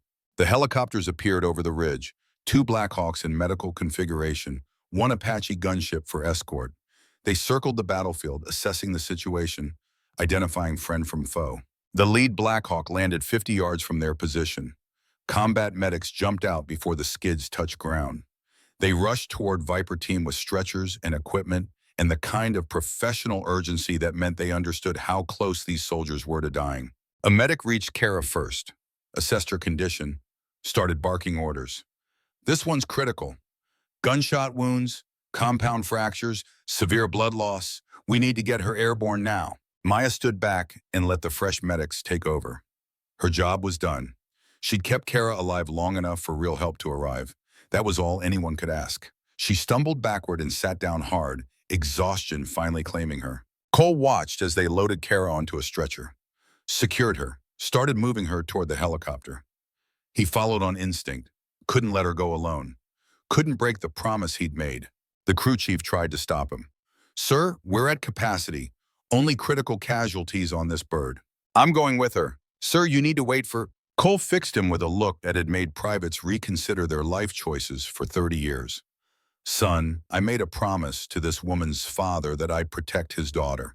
I'm going on that helicopter. You can try to stop me or you can get out of my way. Choose fast. The crew chief got out of his way. They loaded David and Tyler onto the same bird. The most seriously wounded, the ones who needed immediate surgery. The helicopter lifted off with Cole sitting beside Kara's stretcher, holding her hand, keeping the vigil that warriors kept for fallen brothers. The second helicopter took Rachel, Kyle, and Maya. Doc stayed behind to coordinate with the QRF ground element. He'd be fine. He was always fine. That was Doc's gift. As the helicopter gained altitude, Cole looked down at the battlefield, at the rocks and boulders that had been their fortress and nearly their tomb, at the scattered bodies of an enemy that had learned too late that Americans didn't quit, at the sunrise breaking over mountains that had witnessed more death than any place should have to hold. It was over. Finally over. They'd survived. The hospital in Landstuhl, Germany was familiar territory for Cole. He'd visited it more times than he wanted to count, had sat beside too many beds, had held too many hands, had watched too many soldiers fight for their lives after giving everything in service of something larger than themselves. He sat beside Kara's bed now. She'd been in surgery for 8 hours. The doctors had removed 3 bullets, repaired a shattered femur, stabilized her ribs, and given her enough blood to replace what she'd lost. They said she'd live, said she'd recover, said she might even return to full duty if she wanted. If she wanted, that was the question. Did she want to keep fighting? Keep serving? Keep standing between the darkness and the people who needed protection? Or had she given enough, paid enough, earned the right to walk away and find peace? Cole didn't know. That was Kara's choice to make. But whatever she chose, he'd support it. That was what family did. And Kara Wade was family now in every way that mattered. She woke on the 3rd day, her eyes opened slowly, focused on him sitting beside her bed. She tried to speak, but her throat was dry. He gave her water, let her drink, waited. Did we make it? Her voice was rough but clear. We made it. Everyone. Tyler's in surgery, but the doctors say he'll pull through. David's arm is pinned and healing. Maya, Rachel, Doc, Kyle, they're all bruised and battered, but alive. You saved us. All of us. Hale? Dead, I made sure of it. She nodded slowly. Good, that's good. Ryan and his team can rest now. They can, and so can you. The hard part's over. I don't feel over. I feel like I could sleep for a year. Then sleep. I'll keep watch. That's what friends do. She smiled. It was a small smile, tired and pained, but genuine. My father chose well when he saved you. I was just thinking the same thing about him raising you. 6 months later, Kara Wade stood in the cemetery in Montana where 3 generations of her family rested. The morning was cold and clear. The mountains stood eternal against an impossibly blue sky. The grass was green from recent rain. Everything was alive and growing and beautiful in the way that only Montana could be. She placed flowers on 2 graves. Her father's headstone was new enough that the letters were still sharp and clear. James Wade, beloved husband and father, United States Marine Corps, served with honor. The words were simple, but they captured everything that mattered. Ryan's headstone was next to their father's. Staff Sergeant Ryan Wade, Delta Force, died serving his country. The official story didn't include betrayal or murder, just service and sacrifice. Kara had made peace with that. The truth mattered less than Ryan's memory, and his memory would be honored. She wore her dress uniform. The silver star she'd been awarded was pinned to her chest. The medal felt heavy, not from its physical weight, but from the responsibility it represented. Every time she wore it, people asked about it, asked what she'd done to earn it, and she'd have to decide how much to tell them, how much was classified, how much was personal, how much was just too painful to speak about. Usually she just said she'd helped some soldiers in trouble. That was true enough. That was all most people needed to know. She heard footsteps behind her, turned to see Cole Hartley approaching. He wore his uniform too, full Class A with all the ribbons and badges that 30 years of service had earned. He'd retired officially 3 months ago, had bought that cabin in Tennessee, had started the peaceful life he'd earned. But he'd driven 8 hours to be here today because some promises transcended retirement and distance and the normal boundaries of friendship. He stood beside her, looked at the graves. Your father was the best man I ever knew. He thought the same about you. We were both wrong, but the errors balanced out. They stood in comfortable silence. Two warriors who'd seen the worst humanity could offer and chosen to be better than that. Two people connected by violence and loss and the understanding that some bonds were forged in fire and never broke. How are you doing? Cole asked. Really doing? Kara thought about that, about the nightmares that still came some nights, about the phantom pains from wounds that had mostly healed, about the way loud noises still made her flinch, about all the ways that war changed people and left marks that never fully faded. I'm alive, my team's alive, the people I fought for made it home. That's enough. Is it? Has to be. We don't always get what we want. Sometimes we get what we need, and what I needed was to keep the promise I made to my father. To honor Ryan's memory, to be worthy of the name Wade. Mission accomplished. Cole nodded. The team's doing well. Tyler's back on active duty, passed his physical with flying colors. Kid's tougher than he looks.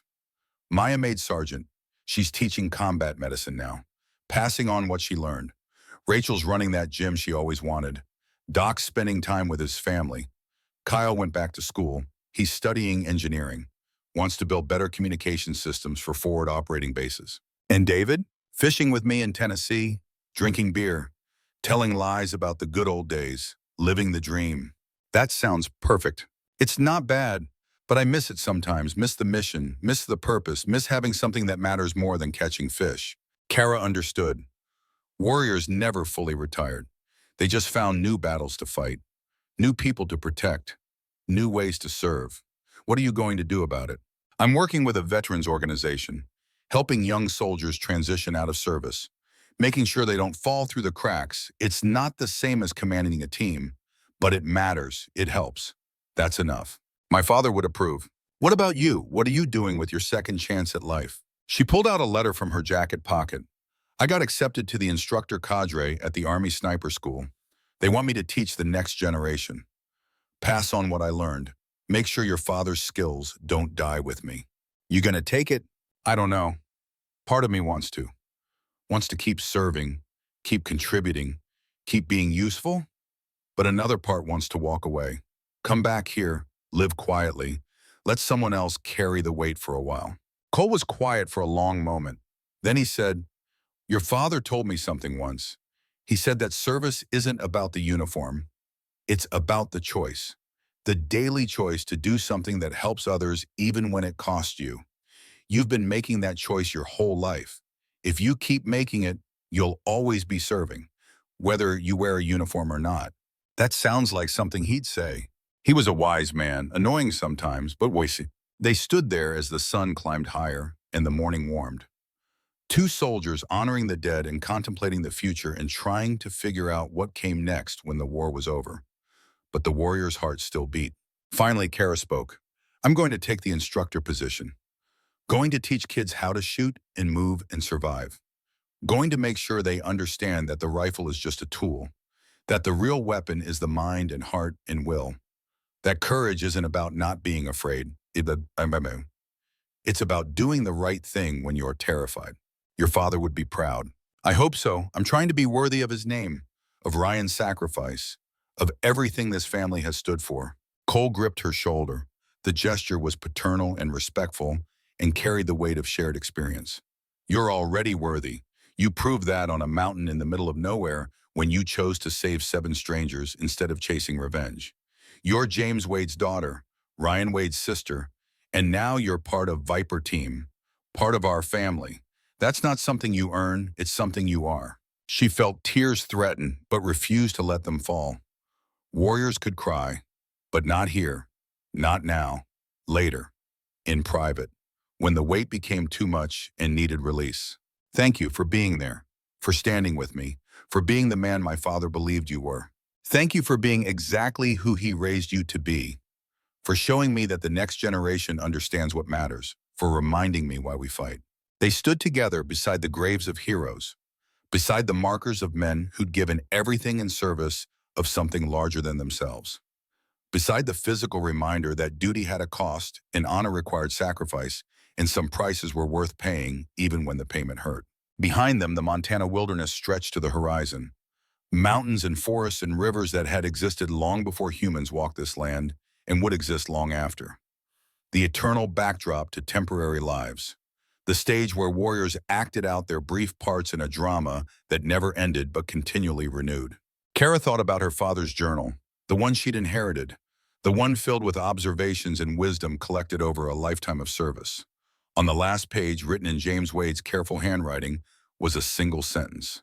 Where others see only darkness, I see the path forward. That had been his philosophy, his code, his gift to his children. The understanding that warriors didn't create the darkness. They just refused to let it win. They stood in the gap between chaos and order, between predator and prey, between those who would do harm and those who couldn't defend themselves. They were guardians, protectors, the thin line that separated civilization from collapse. And Kara Wade, daughter of James, sister of Ryan, student of Marcus Hale, and vindicated killer of that traitor, member of Viper Team and survivor of an impossible night, was part of that tradition now. She would teach, she would serve, she would stand when others fell, she would carry the torch that her father had lit and her brother had died protecting.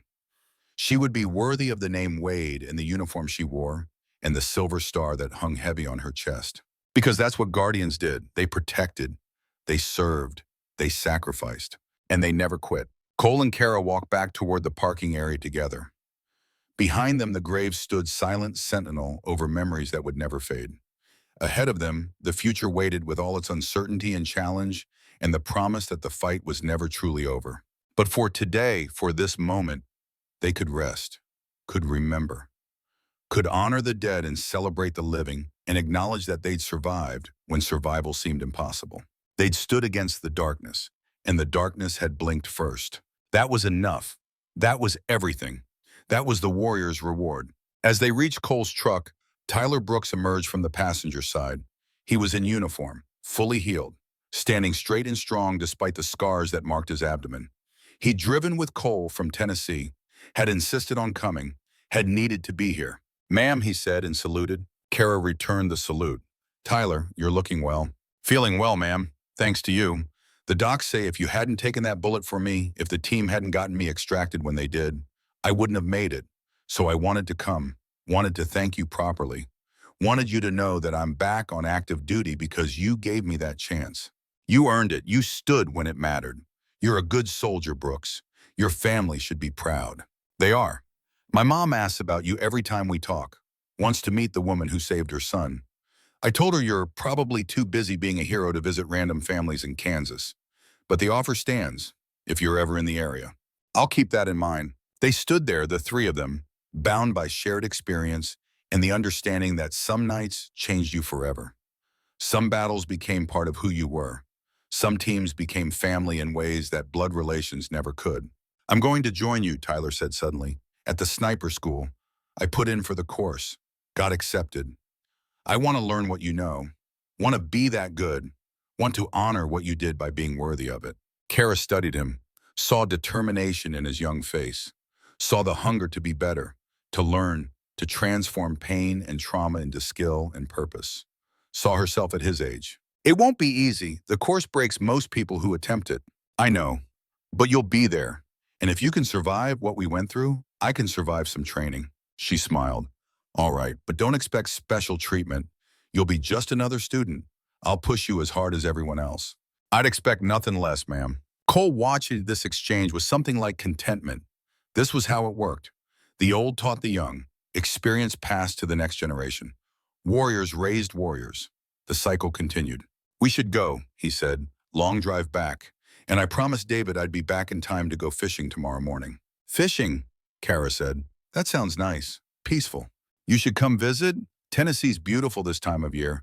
Good fishing, better company. We've got room." "Maybe I will, after I finish this next class, after I've done my part to train the next generation." "The offer stands.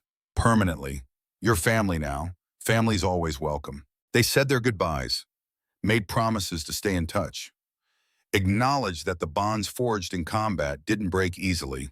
Then Cole and Tyler drove away, heading back to Tennessee and fishing in the peaceful life that warriors earned through years of hard service.